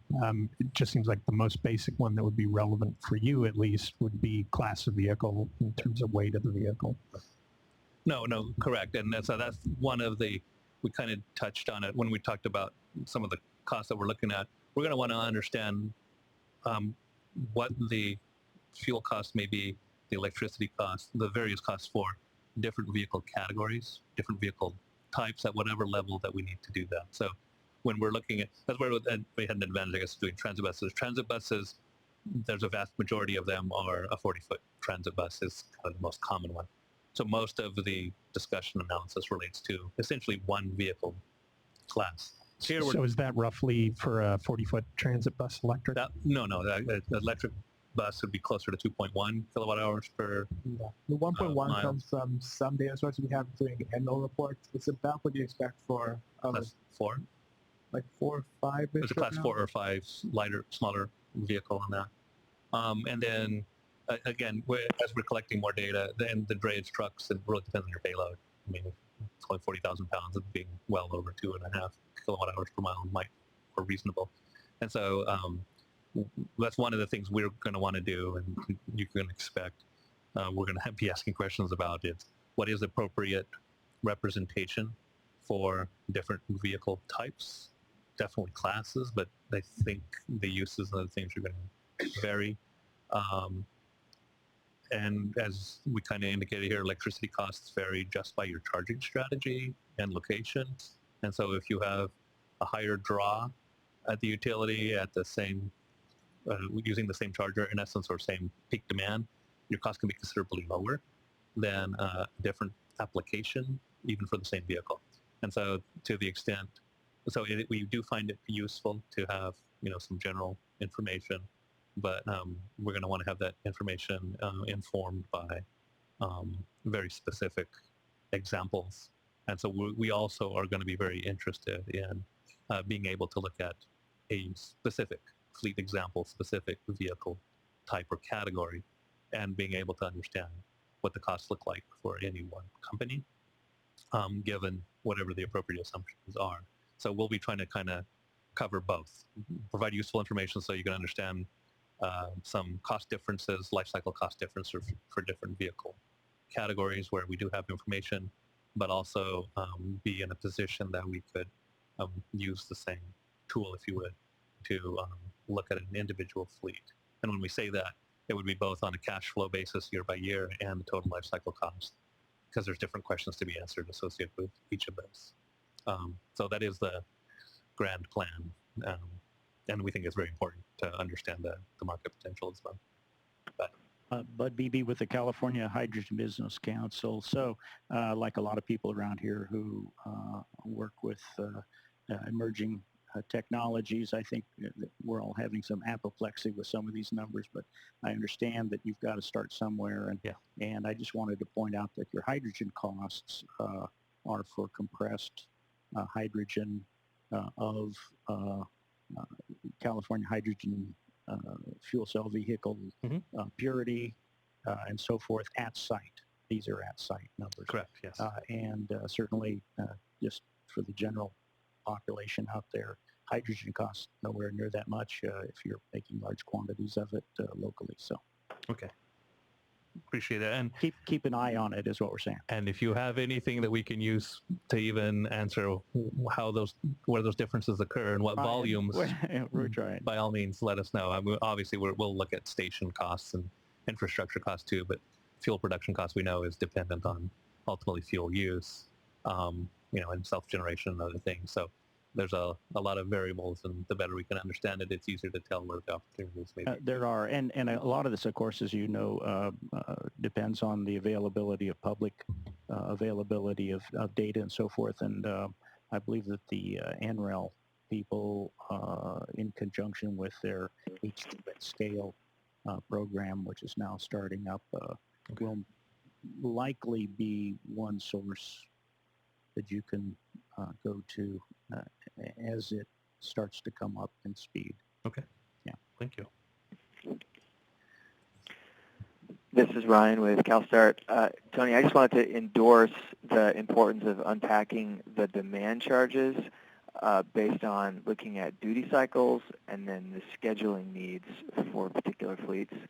It's a little bit abstract to ask fleets what is, even knowing the that information, it's a little bit abstract to ask what are your likely demand charges without considering what are some realistic assumptions about the what would be the theoretical maximum demand if you have a number of vehicles charging at once. So I guess it's just a way to say that I do think it would be very helpful to get into some, identify some archetypes of those duty cycles and scheduling needs, and then say, okay, making some realistic assumptions, what would really be the maximum demand charges we'd get? And we've gotten started on that with some work in our working commercial EV working group, but I definitely think this is something that needs to be impactful and more, and we'd be certainly happy to help. Well, one of the things we've done for the transit effort is we do have effectively a spreadsheet model that you can identify the number of vehicles that you would operate at the location, whether it's depot charge or en route for buses in particular, what your energy draw is, and then in essence have the option to select different charging strategies, whether you want to charge off-peak overnight kind of strategy, do you have to do it during the day? And we've set that up where a fleet owner, if they know what their charging patterns would look like, they can just put what % of time that they would be charging at any interval in terms of peak or mid-peak period, so that they can come up with an estimate or a relatively reasonable estimate of the average electricity cost based on that particular strategy. I anticipate it would be useful for us to expand that to be able to cover a wider range of vehicles, where again, like I said, for buses, most people are interested in really one type of vehicle. Here, if you have smaller truck, lower draw, smaller charger, and you're probably on a lower rate schedule, then to represent what your cost would be, we would need to have options that would kind of do different categories. And that's something I think we could do fairly easily, so that it would be easier for individuals to understand what the implications might be of a given strategy, and frankly, would be something we would rely on to identify why we're using a particular average cost, because we understand that how the peak demand charges would work given the strategy. And the one thing we try to do with the transit one is to make sure that you could see on the spreadsheet exactly what your demand would be at the interval and what your demand charges are and how they add up, so that you can tell exactly what's in the calculation as well, so that if you don't agree with the number, you can go in and make a modification.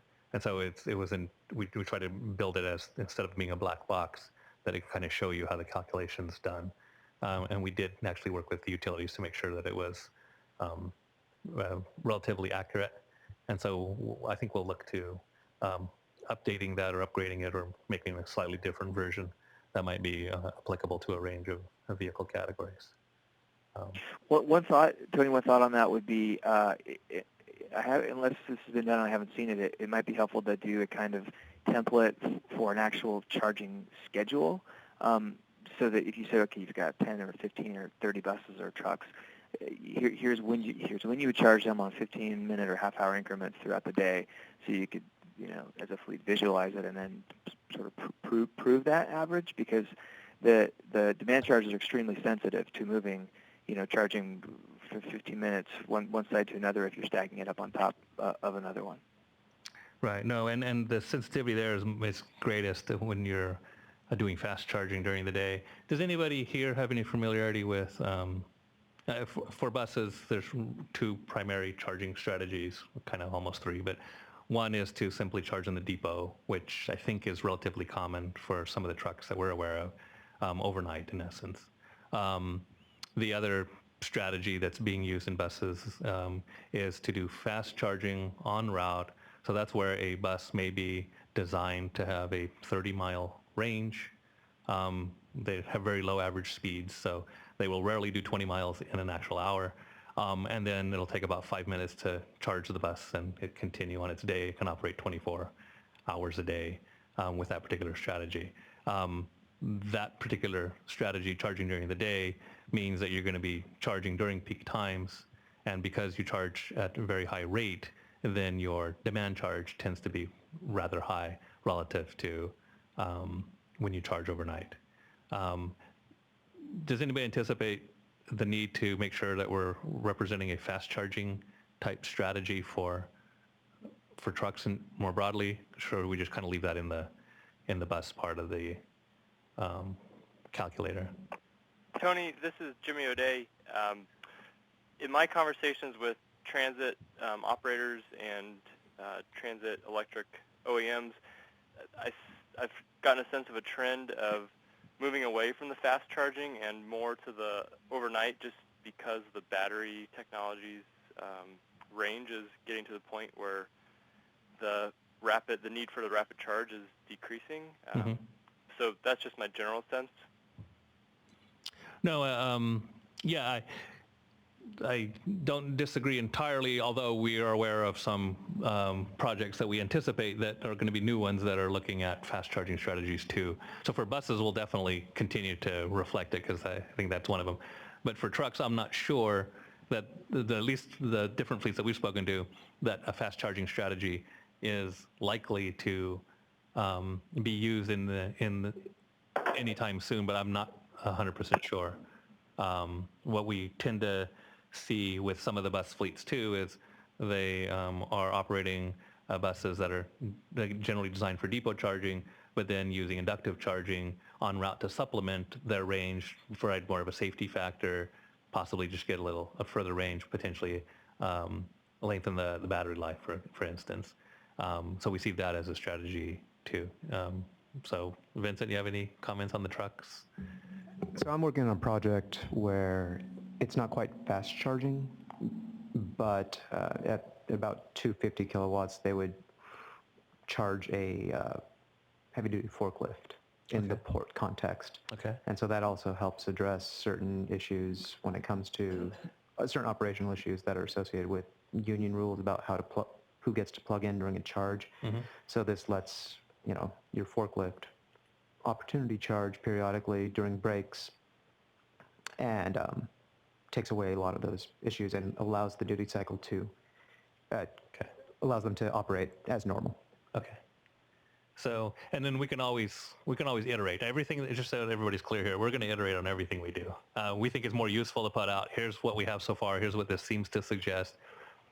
That way you can look at the specific numbers that we're using. It's like, hey, that number isn't right or it's out of context. Change it. Got no issue with that. And we will continue to make adjustments, I think, for as long as we're trying to answer these questions based on the better information or best information there is. So don't be shy about letting us know what's not right.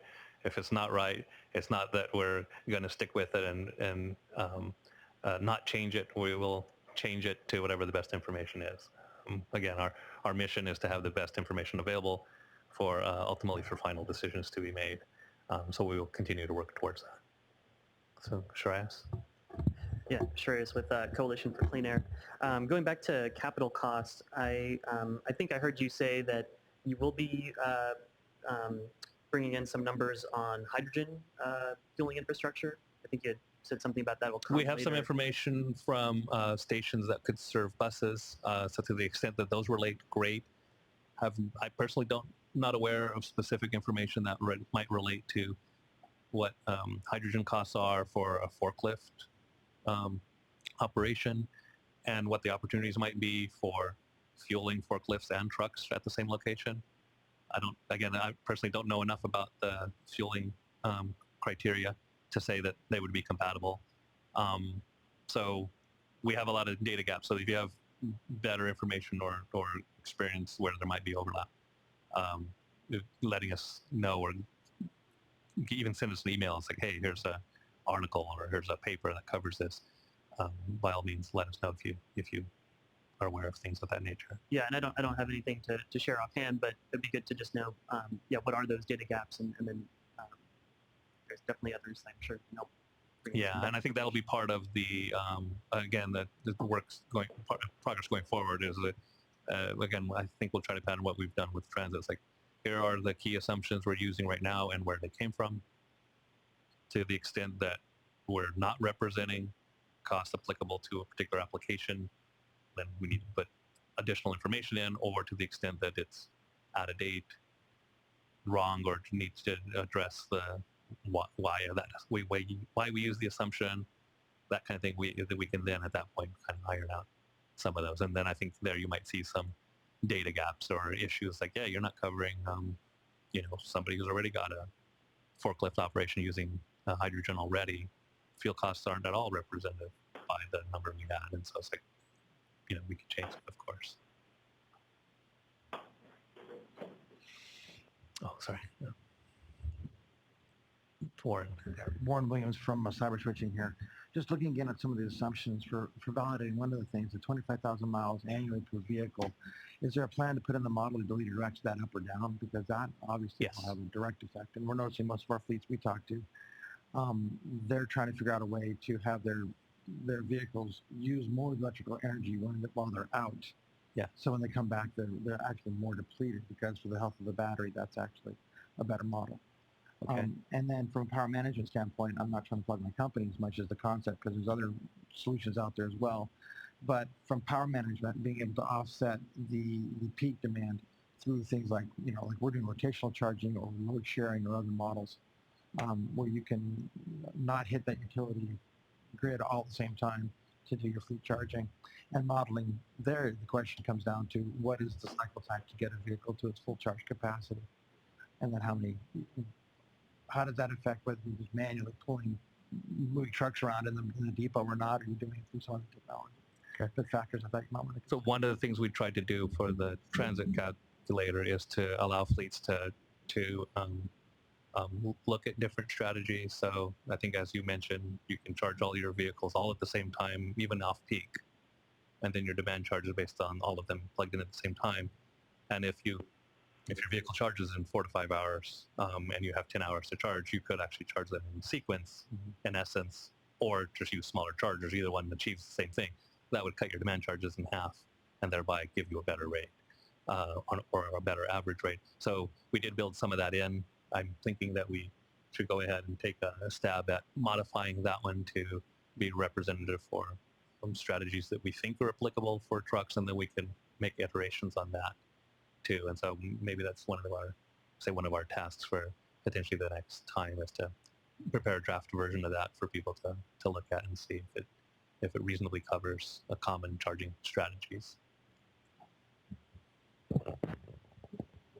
And we do, and so I guess one question there, in terms of just even annual mileage, is it better to put in just annual mileage total for representation for a fleet, or is it better to look at daily mileage in terms of just putting it in as the what's more intuitive to a fleet owner? So basic question is, if you're doing 40,000 miles a year, that equates to maybe 100 miles per day. Mathematically, either one gives us similar answer, but which is just more intuitive for a fleet owner too. One of the factors you want to consider if you're doing a daily is what's the seasonality. Are you driving more in the winter, more in the summer? Those kind of factors don't get covered when you do a daily factor. Do you think that's a critical item? Because one of the way we did it to make it simpler was we kind of assumed, well, that the operation would be fairly uniform throughout the year. The winter rates and the summer rates are a bit different, so we show both of those. But then at that point, it's like, well, we assume that your rate would be pretty much the same the whole summer with the same strategy, and then it would change in the winter because the rates change in the winter, but it would largely stay similar. I think there's a risk with assuming summer and winter usage is the same, especially in the truck market. Okay. Because while, for example, consumers will go to work the same number of days per year pretty much, and therefore a transit authority might have similar operations year round. They do. You know, I do more Christmas shopping at Christmas, which means UPS does more routes during Christmas. Oh, yeah. You know, there's that sort of seasonal differences, which is impacted along the entire supply chain. So there are more holidays in winter, and that means that there's going to be more shipping. There's also more returns. And so, you know, UPS has a very different look at what their winter average is versus their summer average. I would say that's, you know, very different for a repairman who does ACs. So a lot of these work truck applications, for example, have very specialized uses. And if you try to get an average that's annually, you're going to miss out on some of these things. Okay, appreciate that comment. Chris? Yeah, and the peaks are going to vary depending on which segment you're talking about, because the holidays are obviously, you know, what you're looking at for parcel. And so planning for demand charges and mitigating those potential issues are going to have to boil down to the maximum possible usage for the depot. You're going to have to be able to charge however many vehicles you need during that peak holiday season.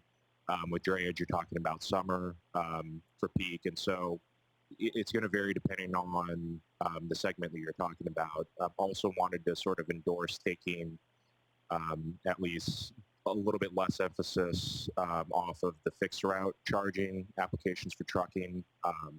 Most of our members do not have fixed routes. There are some limited instances where you are going to be running something on a very predictable route on a daily basis, but by and large, you're going to be doing a new route largely with a different vehicle at any given time. And then last, I think the example we gave in the November scenario was a 110 truck depot, where even if you did an off-peak charging strategy, it only took 10 of those vehicles to exceed the peak demand of the facility itself for the existing electrical infrastructure. And so I think this is an area where we can definitely have more dialogue about what some realistic scenarios for at least the initial deployments that you guys are looking to do will be. And then also, I know in November we talked a lot about the potential mitigation strategies with on-site storage or demand management and what the cost inputs would be there versus the potential demand charges. I think would be a good thing to look at. Okay. So in response to that, so in terms of doing this initial rate calculator, we'll look at how to provide ways to represent how the cost would look with different patterns, summer, winter. Our intent is to provide a way that would be fairly flexible so you could look at the differences among fleets. So we're not going to prescribe it, let people kind of select it to understand what the implications are. In terms of the opportunities for storage and other things, I'll say at least initially we wouldn't try to do anything in this calculator right away, but I think because that's a more complicated issue. But there may be a lot of opportunities there too. And again, even on the SB 350 front, there's been some past discussion about how to incorporate storage to manage rates. And I want to get to that part too to find out what's happening. We've got about 7 minutes to 3 o'clock. And so we wanted to get our staff on board or on the call if they're not already there that can answer the innovative technology regulation and any questions about certification that you may have. So do people want to take a quick break? We can kind of go out of order in terms of the agenda, or do you want to just continue? Does anybody want to leave? All right, we'll just stay. Hey, just so you know, my pattern is I can go easily 8 to 12 hours without stopping for anything. So, no. Should have been. Well, some people would have preferred I was. But so in the future, by all means, say, hey, now would be a good time to take a break if I don't think of that. So we can touch on the LCFS program, I think, in a few minutes, and then go right to the innovative technology part, because that is actually the next section. So I want to make sure people are familiar with the LCFS program, the way it works. And then we'll have a question after we can just give you a quick summary, is do you want us to put that into the electricity cost calculator so that you can see the cost after the LCFS program, or would you not want it in there? Because we're ultimately going to reflect it in any broader analysis. So Paul, go ahead and give the overview. Okay, the Low Carbon Fuel Standard Program, or LCFS, requires the carbon intensity of transportation fuel to drop 10% by 2020. This program allows fleet owners using low carbon fuel, such as electricity or conventional CNG, to generate credits that can be sold on open market to refiners and other fuel producers, basically earning them money by selling these credits. In order to be able to sell these credits, you have to register online to report your fuel usage and to actually earn the credits themselves. For fossil CNG and electricity, the credits are generated by the end user, the one who actually owns the vehicles. While for other renewable fuels and hydrogen, I believe, the credits go to the end user. Right now, the producer. Yeah. Right now, the criteria for who receives credits for hydrogen is being reviewed. Right now, the LCFS program uses an engine efficiency factor of 2.7 for battery electric trucks, meaning that energy used in an electric vehicle is 2.7 times more efficient than compared to a diesel vehicle. This will earn you about 6 cents per kilowatt hour for a typical battery electric truck. You can compare that to the price on the previous page. See, that cuts the prices in half in some areas. Assuming that the credits are worth about $100 a credit, which was bounced around the last half year. Based on some data we've received from various sources, we believe that the factors for battery electric trucks may be higher than the 2.7 we stated. And as the LCFS program is being amended right now, the data we received to back up higher efficiency data would be useful in generating more credits. In addition, we are looking for more data about fuel cell trucks and other range extended concepts. And for more information, you can access our website. The link is listed there.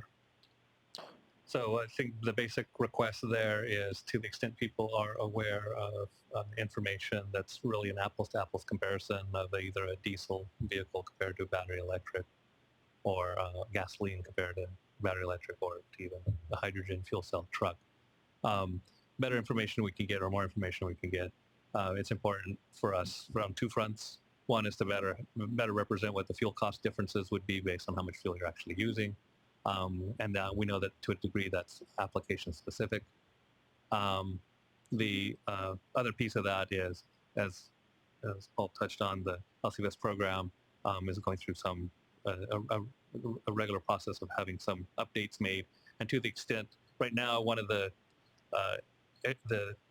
battery electric truck ratio is a single ratio for all trucks. And now that we're kind of we're aware of more data being out there, we're asking fleets who have been operating zero emission vehicles if they can provide us with what their fuel consumption looks like for a conventional truck that's operated in a very similar way to a battery electric in the same fleet under the same conditions, to then have more data to be able to understand whether we should create several more categories. Is one category sufficient? Should we be looking at identifying these by class? There is a separate number for transit buses. There's separate numbers for different other categories, but in the truck arena, this was established several years ago. Very limited information, so only one number was used. Now is the appropriate time to identify the best information to make that update. That should occur essentially this year. I think we have some time to get it, but better information we can get, we would want to more accurately reflect where we think, again, the opportunities are. If it's a shorter range, shorter haul, then the efficiency differences actually are likely to be bigger. And the longer haul, maybe this is the right indicator, but not necessarily where we think the market is going to go. So, and again, for hydrogen, I'm not sure that the factor there necessarily needs to be adjusted, or whether there's enough data to suggest that it needs to be modified. So on both of those fronts, we're interested in getting more information. And so we're aware of a few studies, and so we'll be looking at those to see if they have sufficient information. But again, we don't have a lot of that. One of the UC Riverside studies seems to cover drayage trucks class 8. I'm not aware right now of specific information on any class 4 through 6 vehicles in their use. And so we are aware of fleets who are operating vehicles, so we'll be targeting them. But anybody who wants to volunteer information on that or has data from their vehicles or from demonstration programs or something else, we would appreciate if somebody would point that out. So any questions about low carbon fuel standard program? I think our default approach is going to use the assumption that the credits would be worth $100 per credit. As Paul mentioned, they've been largely hovering around that, but it is a market-based program. The values can go up or down. We're, the requirements are ratcheting in from now through 2020. So the amount of fuel that has to be produced by 2020 is, I think, 4 times higher than what's being produced now. So that will ultimately affect the market. We prefer just to use a single number for now to kind of to be the best indicator, because it can fluctuate, and so that will be kind of our default approach. Any assessment of higher or lower values would be something that we would, I think, try to include some kind of sensitivity evaluation. So that's kind of our default basic approach. That's what we've kind of been doing for buses, and it seems to be a reasonable way to look at it. So any comments or questions on the LCFS program in general? There is a link. If you actually are using CNG, you can go online and register to get the credits. If you're using electricity, you can do that too. Very straightforward. I think it's explained pretty well on the website. And if you're interested in looking at past history on the website there is information as to what the credits were sold, what types of, how much renewable diesel, how much renewable natural gas, and other fuel types were actually traded and produced to comply with that program. Tony, this is Linus here with PG&E. Since the price of LCFS credits has fluctuated so much, for initial purposes, having a set number may make sense, but it would be important for us to pay attention to that range, because that might impact the cost per kilowatt hour. Correct, and right, and again, when we're looking at a life cycle analysis, we're talking easily a decade, or if not several decades, and what LCFS might do over the next 10 years is always going to be an area of uncertainty. Even what diesel and gasoline will cost in the next 10 years is an area of uncertainty. But again, we'll be looking at EIA is kind of where we're going to use fuel prices as the starting point, but we want to make sure that we reflect those differences for retail versus wholesale prices and things of that nature too. Okay. So now we're going to get into other topics related to heavy-duty electrification. The SB 350 will be part of this section, but can we confirm whether on the line, Joe, are you there? And we can go over the individual technology part. Yes, I am here. And Paul, are you going to go over, or is Joe going to cover it? Well, first of all, let me just reiterate, this is Craig with ARB. For those of you that have just joined us on the conference call line, use the *6 to mute your line and *6 again to unmute your line. We prefer that everybody be muted unless you want to talk.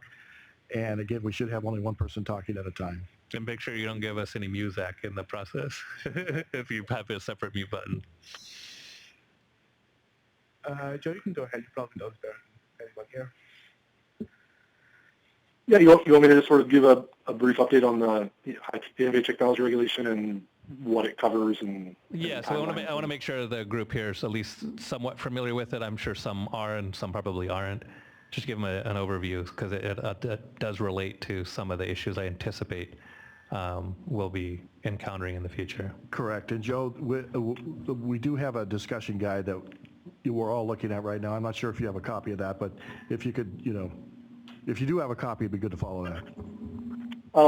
Okay, so the innovative technology regulation basically was a regulation that was developed at manufacturers based on sort of manufacturer feedback, and it's a certification flexibility regulation for advanced truck and bus engines certification, and we developed the rulemaking over a 2-year period with multiple public workshops and topic-specific workgroup meetings. And what we ended up with, and the intent of the reg is to encourage manufacturers to voluntarily bring to market advanced truck and bus engine technologies and conversion system technologies, bringing these to market in California earlier than they otherwise would, by providing some targeted short-term certification flexibility. And we identified a few categories that we focused on in the reg, that the reg covers. The first is optional low NOx engines. In looking at, and most of the certification challenges that folks were finding were around onboard diagnostics compliance. And so the certification flexibility really is OBD compliance. You still have to do the chassis dyno testing and the all the other requirements. There's some certification flexibility around OBD, and then there's some flexibility that allows folks to use an assumed or assigned engine deterioration factor instead of having to deteriorate your engine to the useful life. So there's some cost savings there. So the covered categories are low NOx engines, or optional low NOx engines, and the flexibility is really minimal for those, in part because we identified we don't anticipate they're going to be like transformational technologies that are achieving the low NOx standard. And OBD should not necessarily, we don't anticipate it being it's always challenging, but it's not going to be the roadblock that we see for some of these other potential roadblock that some folks are saying for these other technologies. So there's very minimal near-term certification flexibility for low NOx engines that would sunset between 2021 and 2024. 2021 is if it's a spark ignition engine, and 2024 if it's a low NOx compression ignition engine. But the flexibility, as I say, is very, very modest. The other categories are hybrids, or engines that go into heavy-duty hybrids. And there's pretty significant certification flexibility, particularly if you have a hybrid that is a plug-in that gets at least 35 miles all-electric range. Parallel hybrids also get flexibility, but not for as long of a time period. And one category that we called out is something that there's a lot of manufacturer interest in, which is a smaller off-road engine or light-duty engine to be installed in a heavy-duty vehicle as a range extender. And so there's a certification pathway for that technology in the innovative technology regulation through the 2024 model year. And part of that is if the manufacturer decides to use the OBD flexibility, there's a sales volume limit. But if there is no OBD flexibility that requested by the manufacturer, there's no sales volume limit for this category. And then the final category is a new optional low CO2 standard for heavy-duty engines that would provide significant OBD flexibility, onboard diagnostics compliance flexibility for engines that are more significantly more efficient than a typical engine, and we see this as things that are potentially transformational. The standard is set that it would be about 10% CO2 reduction relative to what's required by phase 2 in the 2027 model year. So it's a pretty technology forcing standard, but it is a new optional low CO2 standard, and we see it being met by things like opposed piston engines and things like that. The ITR also has a hybrid conversion system element that defines criteria for conversions of non-hybrid vehicles, trucks and buses, into hybrid trucks and buses. And it also defines for both new hybrid engines and the hybrid conversions, there would be, if they want to use the ITR, for hybrid conversions, the ITR is the only pathway. For new hybrids, the certification flexibility is optional. And if you want to use that certification flexibility, you have to demonstrate that you have no criteria pollutant increase from your hybrid via defined chassis dyno or PIMS testing procedures that are in the ITR. So that's it. You have to answer any questions. And Joe, those are certifications for engines for vehicles for greater than 14,000 pounds? Yeah, so that's a good question. So there's two elements. There's the new engine element, which is the low NOx engines, the new optional low CO2 standards, and the new engines in a heavy-duty hybrid. And so those are all for heavy-duty engines installed in vehicles over 14,000 pounds. They're typically certified on engine dyno. And then the second element is the hybrid conversion system procedures. And so that goes down to vehicles or engine installed in vehicles over 6,000 pounds. So the conversion procedures actually cover vehicles that go down to much smaller sort of weight class. Great, thanks. Does anyone have any questions about innovative technology regulation? I do. This is Lisa McGee from San Diego Airport Parking Company. Go ahead. Sure, Lisa, go. I have two things because I've been an early adopter of zero-emission vehicles and had found some challenges. And so my question is, on the OBD, we have found ourselves not being able to get service, and specifically because of the OEM proprietary on that OBD is proprietary protected. Is that correct? So if it's a zero emission, is it a zero emission vehicle, or does it have a combustion engine on there, like as range extender? No, but to be able to plug in and get service from a service garage, there becomes an element of being able to do that with today's zero-emission fleets that you don't experience with your other vehicles. You could basically take your vehicle to any garage and get it worked on because they could plug into the port and diagnose it. But in the zero-emission vehicles, the only ones that can plug into that port are the OEMs. And in the medium-duty sector right now, we have got different types of dealers in the market that aren't specifically like Ford and regular branded OEMs. And so you've got new emerging dealerships and OEMs in this market. And the OBD is not transferring into garages being able to service those vehicles. This is a question or a concept that I hadn't come up during the ITR process, and I probably need to learn more. If it's a truly zero-emission vehicle, I'm not sure if they actually have onboard diagnostics. So there's no. So this is Leela Rao. I'm a manager in the onboard diagnostics group. So I can confirm what that Joe's suspicion that, yeah, if they're zero-emission vehicles, we actually don't require them to have any sort of standardized OBD. So because essentially they don't have a criteria pollutant emission impact, they're zero-emission vehicles. And so we the OBD regulation only deals with criteria pollutants, and so therefore we only have OBD requirements on vehicles that have a ICE engine. Yes, and that's why I bring it up. It's becoming an obstacle. It's become an obstacle for me. And basically why I bring this up is because my service is not being able to be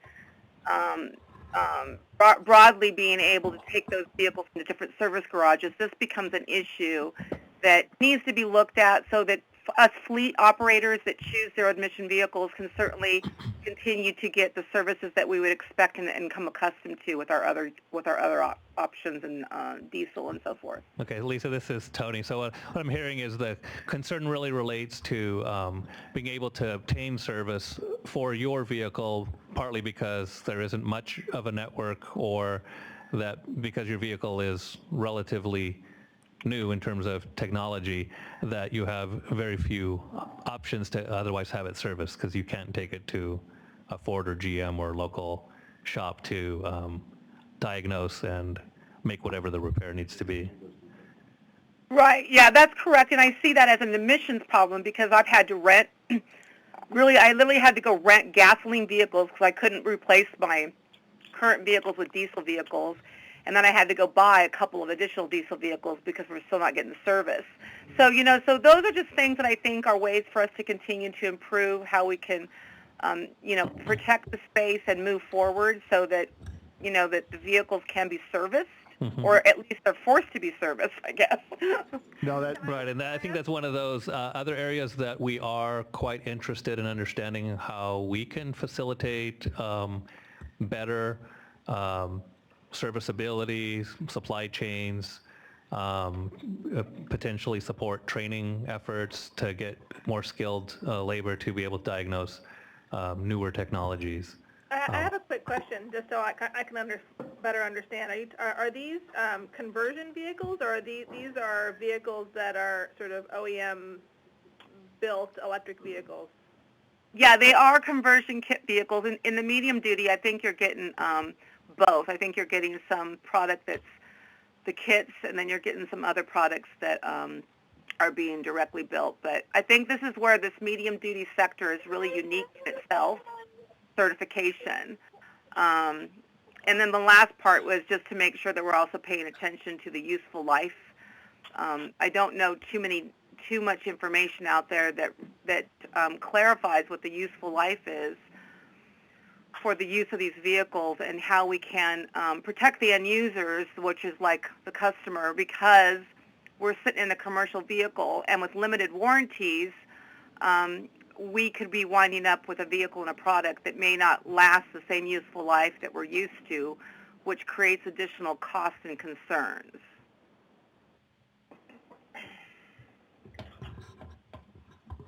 No, Lisa, and what you're pointing out is we currently don't have a certification process for heavy-duty zero-emission vehicles or engines because there is no emissions. And that's something Joe's going to be working on shortly, putting together a certification process that looks at durability, looks at support, service support, and you know, things like that. So it's coming. We're working on it. We know that this is an issue, and we'll be addressing it. Yeah, that's correct, Craig. We are looking at developing certification procedures for heavy-duty zero-emission vehicles. There is a question. There's some pros and cons of including conversions in that, in something like that.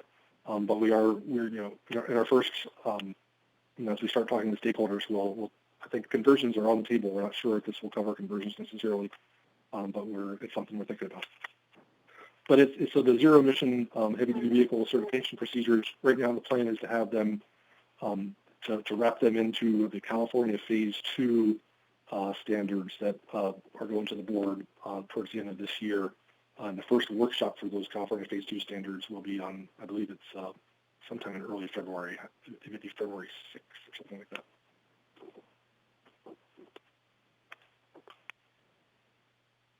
I would just add a note of caution of, as you're rolling out the regulatory pathways for how you want to do either approvals or certifications on powertrains or on finished vehicles, to consider once again that delegated assembly model, because, you know, Motive, we build a powertrain, and pretty much every year we've had a different process of getting the approval, and it has been at times will be completed with building a vehicle, and it becomes the approval process is the barrier to getting a zero-emission technology on the road. And so the regulatory process, if you don't have a clear pathway and you don't consider the use case, you could be actually adding additional barriers to zero-emission vehicles that aren't there for traditional fuel vehicles if you do it wrong. So just, I would urge caution in the approach, because we all do want durable electric vehicles out there, but the best way to do that is still a question. Perfect. Thanks, Lisa. I hope you'll participate in that process. That's good. Okay. Yeah. So we here obviously will continue to monitor what happens there, because there's a lot of overlap in terms of what our goals are and how we can provide a little more clarity, I think, in the certification requirements and potentially some consumer protection aspect to that. Okay. Do we want to touch on HVIP real quick? So the intent of this next section is to just kind of, I think we've heard some issues or concerns about, even though there's no certification process, to be even eligible for funding, sometimes there are issues in terms of meeting the eligibility criteria, so we wanted to touch on real quick what those are for HVIP, so that if there were any issues associated with that, that we would potentially address those or be aware of them to make sure that we can address any barriers or concerns. Hey, Tony, is it okay if I sign off? I've got a I appreciate your participating. Thank you, Joe. Okay, sure. Thanks. Joe's not at work today, actually. He just chimed in for this. Okay, HVIP stands for, it's basically our incentive program for advanced technology vehicles, and the full name is right there. It's pretty long.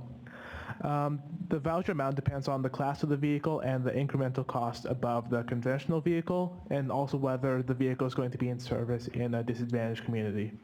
The criteria for HVIP are, it has to be a new vehicle for commercial usage, so non-residential. It must be certified for sale in California by ARB. If it's a hybrid vehicle, it has to have 30% improved fuel economy compared to a baseline. If it's a plug-in, it has to have 40% increased fuel economy, and in addition, an all-electric range of 35 miles. And it must have a warranty of at least 3 years, 50,000 miles, and cover battery, drivetrain, parts, and labor. The different technologies it may cover are conventional hybrids, plug-in hybrids, full zero-emission vehicles, electric power takeoff units, exportable power units, and low-NOx engines. And there's a link to the website if you want to know more about the program or just explore the vehicles currently eligible. So any comments or questions about the Just program? one quick comment. This is Vince with BYD. We have noticed that off-road vehicles, so yard trucks, drayage trucks, are not eligible for HVIP. Our understanding is that there may be a fix in the works, but I just want to flag that for your attention when it comes to this rulemaking. Okay. Do you have any insight on that? Okay, yeah, so but we'll note that. And then, Tony, I have another question. Is there also an additional enhancement for fast charging? In the HVIP program? Yeah. Patrick's here. Yeah, you can so- introduce yourself. Hi, this is Patrick Chen, and I work on the HVIP program. So in the implementation manual that you can find on the HVIP website, there's the implementation manual, and it does list a number of plus-ups, or not plus-ups, or voucher enhancements for the different technologies, and fast charging is one of them. Okay. And what is considered fast charging in that category? Give me a second here, or I don't want to look through it, but I think there is some requirement. We can follow up. Yeah, we can follow up. Lisa, we have your information. Who asked the question? Lisa. It was Lisa. Oh, Lisa, okay. Yeah. We'll follow up on that one. Okay, so now, transportation electrification overview, SV 350. Edward has a... Oh, no, I'm sorry, there's a comment over here. So Edward, sorry. Yeah, sorry. Just one other detail on HVIP. There's different voucher amounts and fuel economy percentages for conversions and upfits, but it's similar. Okay. Similar structure. Just they get smaller vouchers, so they have smaller requirements. Okay. Oh, okay. Thank you. I would just like to make one comment. I think HVIP has been a very successful program in terms of how fleets and customers look to it, and the ones who use it are very satisfied. The biggest issue is with the wait list and the process of having a dealer submit for a voucher request. There's no guarantee that the monies will be replenished, and the fiscal uncertainty makes it such that some fleets are like, well, should I wait till next year when the voucher is available, or just not go in that direction until you have funding sorted out? And because there is that maybe it will get better. And that uncertainty impacts the goals of HVIP of rapid deployment, because when it works really well. And when it's not there, the lack of it and hope that it will return can be complete opposite signal. No, understood. And yeah, that's ultimately the participation has actually been very high in the HVIP program, and so there's only a certain amount of funds that's available at any given time, and sometimes there is a pause in the program. It's been around for a very long time, and ARB is looking to fill in that void with some options it may have, and so, but unfortunately, it does create some uncertainty. I'm sure there's much we can do at this point. Okay, make sure I didn't miss anybody. Okay, so transportation electrification, you want to just give a quick rundown? Since Linus is here from the utility, we want to see if he can provide us any additional detail. We want to make sure everybody's aware of what's happening at the utility level too. That's very important for this area, this discussion. Okay, SB 350 was passed recently, and in addition to other clean energy goals, it mandates that utility providers have to eliminate barriers to transportation electrification in all sectors, like medium and heavy duty.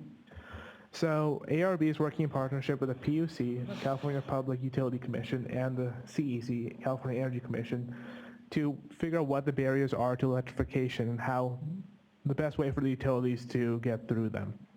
So the applications from the major IOUs, PG&E, South Coast Edison, and San Diego Gas and Electric were due to the PUC today.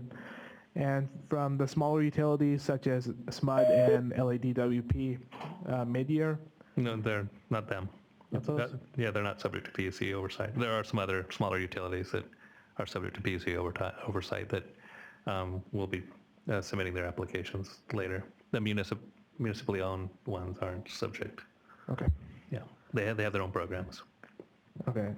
Several utilities have already described plans that include reducing or limiting infrastructure costs for deploying electric vehicles, and also may include rate changes. All proposals are subject to PUC approval, and additional barriers for hydrogen fuel are not expected to be included in these initial plans. So now, Linus, what can you tell us that are in some of these plans, again, subject to PUC approval ultimately, and even, do you have any idea when the PUC is likely to make a decision so that the rest of us would know what might be coming?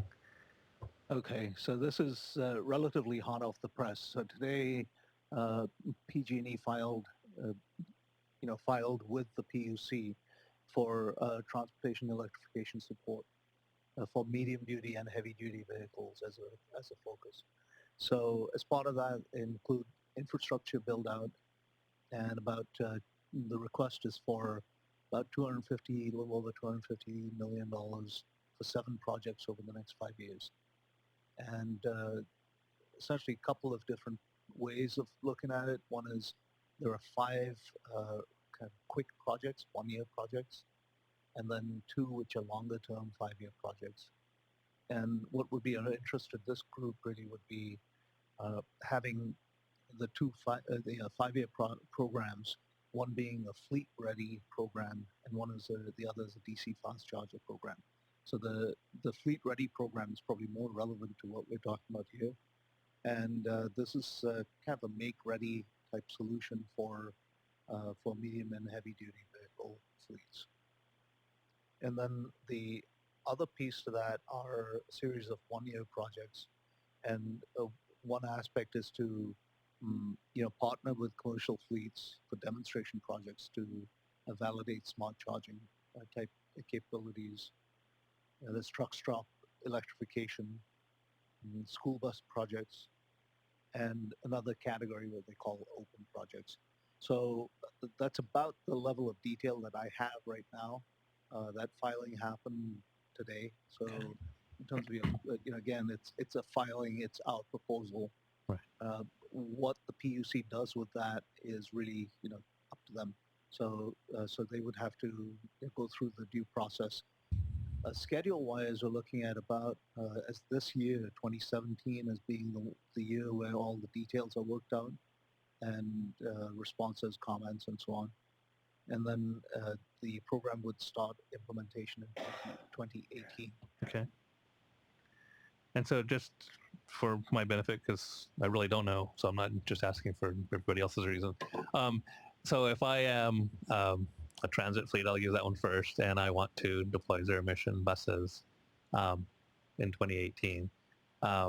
Do they have the opportunity to potentially have the underground infrastructure ultimately covered by the utility as part of their project, or are they have to be selected this year or predefined somehow? Is it relatively open, I guess? So the details are yet to be worked out, but in concept, my understanding is that the make ready plan is to build the infrastructure and essentially take it to maybe even include some of the panels, the electric panels, so that the the fleet that has made a commitment to purchase or has demonstrated that they have the equipment, the charging equipment, would be eligible for these types of programs.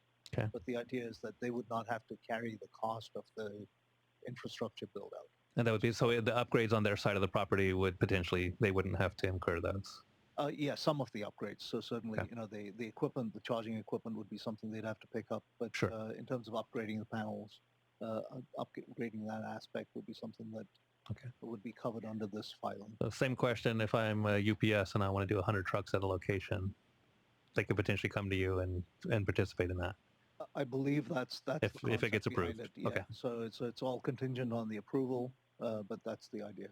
Okay. And the way these work, is this is there a dollar cap if that would limit how many projects could be done if we actually get if the market moves faster than expected? Is there a limit on how many upgrades could be made at different locations? Well, that's a good question. I unfortunately I don't think I can answer it easily. Okay. I think a lot of it has to do with this is a new project. Sure, so sure. I No, think, we know. You're going to have the initial estimates and then the realities. Yeah. No, and again, being ignorant, I'm trying to get the distinction between, because ARB will fund certain projects, and it's like, okay, here's a 3-year project, you won the bid, kind of thing, and so now we're going to see proof of concept or something along those lines. So it's very temporary, very defined. Then like the incentive programs is like, nope, as long as we have sufficient funds, anybody can come in, get the rebate in the HFIT program, and as long as we have money, the program keeps going. So I'm trying to make a distinction between, is this more of a, we're going to do a pilot, if you will, we're going to do something for a year or two, see how it works, to then decide whether it goes further, and maybe only a limited number of fleets, or is this more of analogous to the rebate programs? Like, no, here's the rebate program. It does have a scope, but it's kind of open to everybody, and then depending on how participation might play out, then the future, there would have to be questions to be answered. Which is the better analogy? Is it really limited, very narrow scope, or is it kind of pretty open to a lot of fleets? My understanding is that the way it's set up is there are programs. So there's the 5-year bucket, if you will, and that's probably got more funding to it. And I think that there's a couple of $200 million or somewhere there about for that. And those are focused on, say, for instance, this Fleet Ready program. Okay. So there may be flexibility within that based on the type of project. Okay. So I think some of those details will become more apparent as we look at the responses and so on. Okay. Appreciate that. And just a question: if Bud, do you happen to know if the program divides itself relative to the voltage of the consumer, what their attachment level is?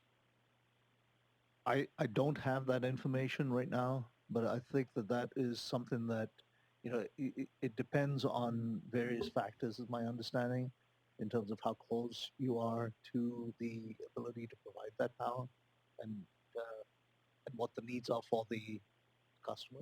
Right. But it would be pretty important to know if the money was going to be divided out across all your customer classes that might be able to use this, or whether it was for only those classes that are attached at, I don't know, say 115 kV or something like that. I don't know.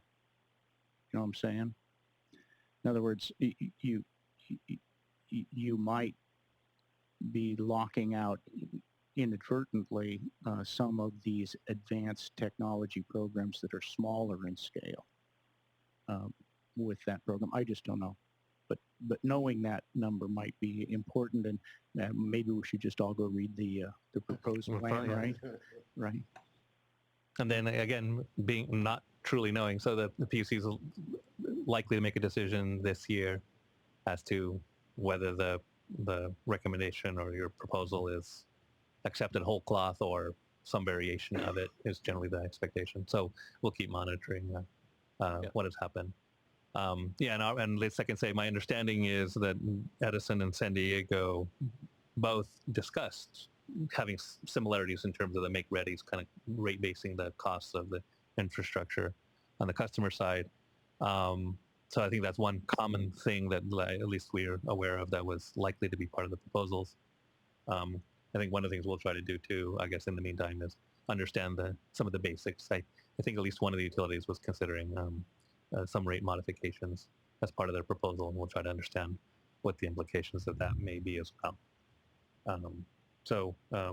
I guess we'll put that on our to-do list to understand that a little bit better and see what it might imply, because obviously that would relate very greatly in terms of what we're estimating for the infrastructure cost to the end user might be quite different if it's partly covered by the utility and thereby change the economics. Okay. Question, Tony. Yes. Sean Edgar. How or does the VW infrastructure relate to this? It's different. Oh, I went too early. Sorry. Yeah. The VW settlement. There's actually two elements to that. There is the whoever's putting us on hold. It's very nice music, but we'd appreciate if you could do a *6, or if we can distribute that.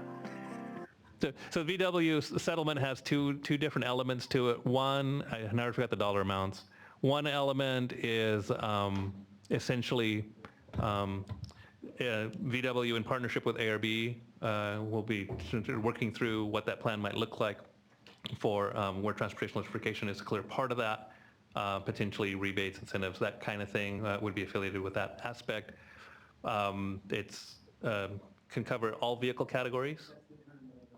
I think it's, okay, thank you very much. 800 million can cover a range of vehicle categories. Light duty could be a big chunk of it or all of it.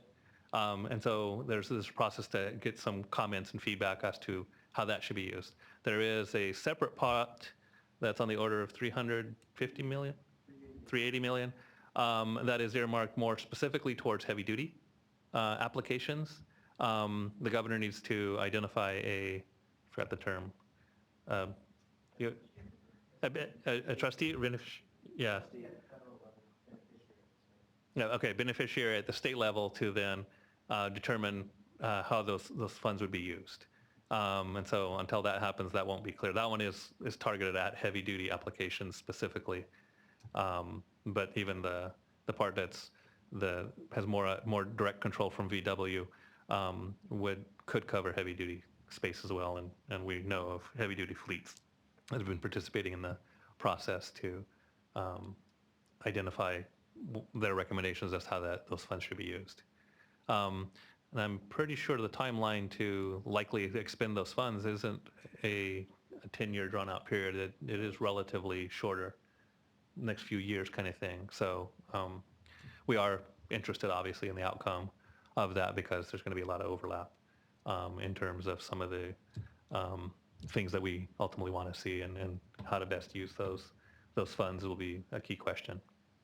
Okay, but doesn't that also figure in the work of this group with regard to, I mean, if there's an $800 million pot available to specifically for electrifying for different way, and that's why I'm asking the question. Yeah. Shouldn't it be a dot on the radar screen here? Well, yes. Again, the VW part is more, ARB would just, in essence, the role on the, I forgot the dollar amount already, the 800 million? the ARB's role is to ultimately provide some guidance, not to determine what the outcome would be necessarily. It's just to make sure that it's being used in a consistent manner to reduce NOx and even GHG emissions. The when a beneficiary is assigned, then that beneficiary would have the primary decision-making process, public process, to determine how those funds would be used. So there's a difference there. So yes, we will definitely, to the extent that there's decisions made and they apply to the vehicle classes we're talking about, we'll look to see how that would fit in with the potential for the market and the economics, of course. Right now, I feel like we still got to get the basic economics part down first, because at this point, I don't have visibility on how we would address what maintenance cost savings may or may not be for different vehicles. Fuel costs even, I'm not 100% sure as to if retail is the best to use or something else. And we have a few other questions to answer. But yeah, we're definitely mindful of what might happen there. And to make sure it's not lost, we are clearly aware utilities themselves have funds that relate to electrification efforts. Energy Commission does, ARB does. Some of the greenhouse gas funds are distributed by different agencies. So we're, again, trying to make sure that we're coordinating on as best we can in terms of how those funds are distributed, so that they're, overall as a state strategy, that we're using the funds in the best way and trying to reduce overlap where it's unnecessary. Okay, so any more questions on transportation electrification overall, or the PUC efforts? So we'll continue to monitor that. And then, Bud Beebe with, just a note, the CHBC and its members have been working with the California Public Utilities Commission to iron out some issues. Hydrogen doesn't have kind of a place over there. They regulate electric utilities and they regulate gas utilities and other utilities, but they don't have a hydrogen utility sort of a place. And we're not suggesting that there should be, but trying to figure out with all of the extant rules that they work by, we have a lot of people that are sympathetic, but it's not easy. So we're working with it, just to let you know. All right. Okay, that's good to know. In terms of hydrogen, we participated in their public process at their workshop, and did specifically identify that we believe there are significant opportunities for hydrogen to support electrification efforts. Appreciate that. But ultimately, that's not in the plans for this go-round, unfortunately. Because there's some unique opportunities there that we're aware of. And we specifically brought to their attention, but it is what it is. Yeah. Okay, so the last two items are the fueling and charging standardization, kind of what's been happening in case you're not aware of it, because there's progress being made in that area for heavy-duty standards to be established for charging. And for hydrogen at this point, I don't know if there's anything specifically being done in the heavy-duty space.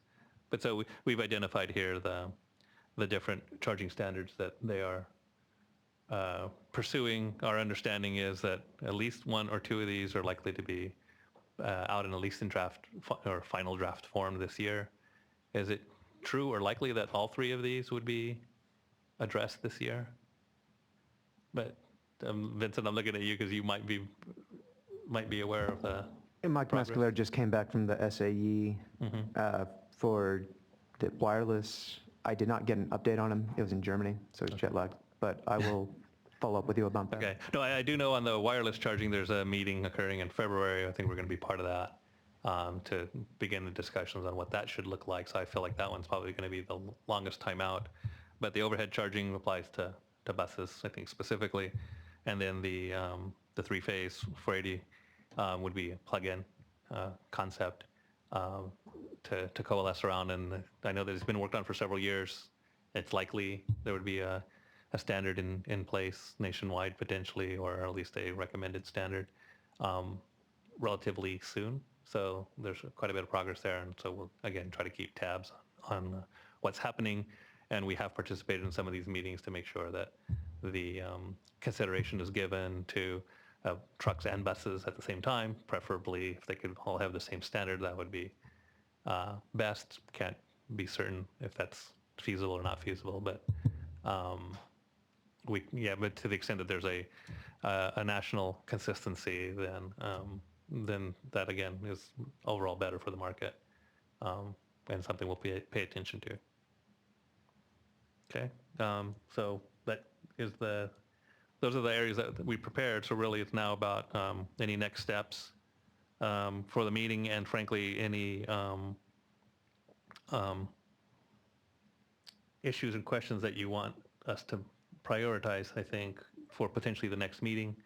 My expectation is that we, based on, I think, some of your feedback right now and where we are, we'll look to identify what do we think we can accomplish between now and identify when it would be appropriate to meet again. And then I think email communication might be the easiest way to let you know. It's like, here's some proposed dates or range of dates to see if we can narrow it. So any comments on items that you want us to go over potentially or cover next meeting that we didn't touch on today so far? Anything more broadly? And you don't have to necessarily have all of the answers right now. So mull those over. You guys should have Paul's information. Anybody who hasn't signed up for the listserv associated with this rulemaking effort, by all means do. I think we'll go ahead and put your names on the list just in case you aren't, because when we do formal announcements of any regulatory efforts, if you're on that list, you'll get the notification of, hey, here's something that's coming. For these work group meetings, we will generally send a notice out directly to the members. We do expect to receive an email from us with a summary to kind of the gist of what we covered today, make sure we cover the right items, and we'll kind of use that too for kind of identifying what should we be covering next and what questions should we be answering. A quick question, Tony. Is the transportation electrification work that your group is doing specifically called out in the scoping plan? Well, in the mobile source strategy, or our SIP, State Implementation Plan, it is specifically called out. And so it's kind of established as a framework and goal, and there is a legal aspect or commitment to it associated with meeting federal demonstration of a plan that's going to get us into attainment. Scoping plan is more of trying to kind of cover, here's all the different strategies that either are in place or could be in the future as to how we can get to our end goals of getting GHG emission reduction specifically. I'm going to jump back and forth. So it's a slightly different purpose, but it kind of provides that big picture. And I think it's going to help us better kind of understand, the where electrification fits in with the overall state goals, with what we believe is feasible and how aggressive we need to be in all areas, including how stationary and home use and industrial and other non-motor vehicle uses fit into the overall picture in meeting our GHG reduction goals. The reason I ask is because I think it's because transportation is such a big portion of the GHG emission budget, it'll be important for us to take whatever lessons we learned here and the benefits, the GHG reductions that result from the electrification activities here. But it's also very important to understand the overall interplay, because I think the issues that end up coming up are renewable fuels are a very good way to get GHG reductions, but long-term supply and issues for all uses, not just transportation, but in applications where we can't foresee any other ways to improve efficiencies, renewable fuels might need to be prioritized in those areas, and thereby that's where electrification is like, well, to the extent that you can reduce the use of fuel in certain area, then it provides more opportunity for it to be used in other areas. And that's kind of what the scoping plan kind of puts the big picture together, because that's really it's not that easy to explain. It's like, ultimately, if you're going to get to the 80% reduction that we're trying to achieve, you got to do something in every single category. And with fuels that can be used in industrial and non-industrial and motor vehicle uses, it's like if you can't get a reduction in one area, fuel might be the only choice. to get reductions in that area. And if you have other options, then you need to explore those other options in the areas that you do have more than one technology choice. So that's kind of what the scoping plan, I think, helps highlight. And so to give you a frame of reference, I think to get close to our goals, we need 1.5, or every car sold after a certain year to be electric, 100%, not just, half or something like that. To the extent that heavy duty can meet or contribute to that goal, then we're more likely to ultimately achieve that goal. And to the extent it doesn't, then it's hard to actually identify ways that you can actually meet that goal without something else new coming along that doesn't exist yet. And then improving efficiencies, I think some of the comments about better ways to transport things more efficiently, to have trucks not being empty ever, it would be best. How you can use, things like Uber and other creative ways to get around to reduce the overall need, the autonomous vehicles and things like that. Again, in theory, you could more efficiently use them than if they're not autonomous. All of those things all fit into the overall concept in terms of what the future might need to look like to get to where we are. And I think that's critical when we're looking at some of these longer term plans. And of course, engine standards and fuel policy and funding policy, all of those kind of are reflected in the scoping plan. So, because I think the issue we run into is when we're looking at one element, even a category of a particular truck, it's like, well, if you just leave this category out, then just focus on that category. It's like, well, if we don't do something in all categories, then we're not likely to meet our goal. And so scoping plan provides that better big picture aspect of that.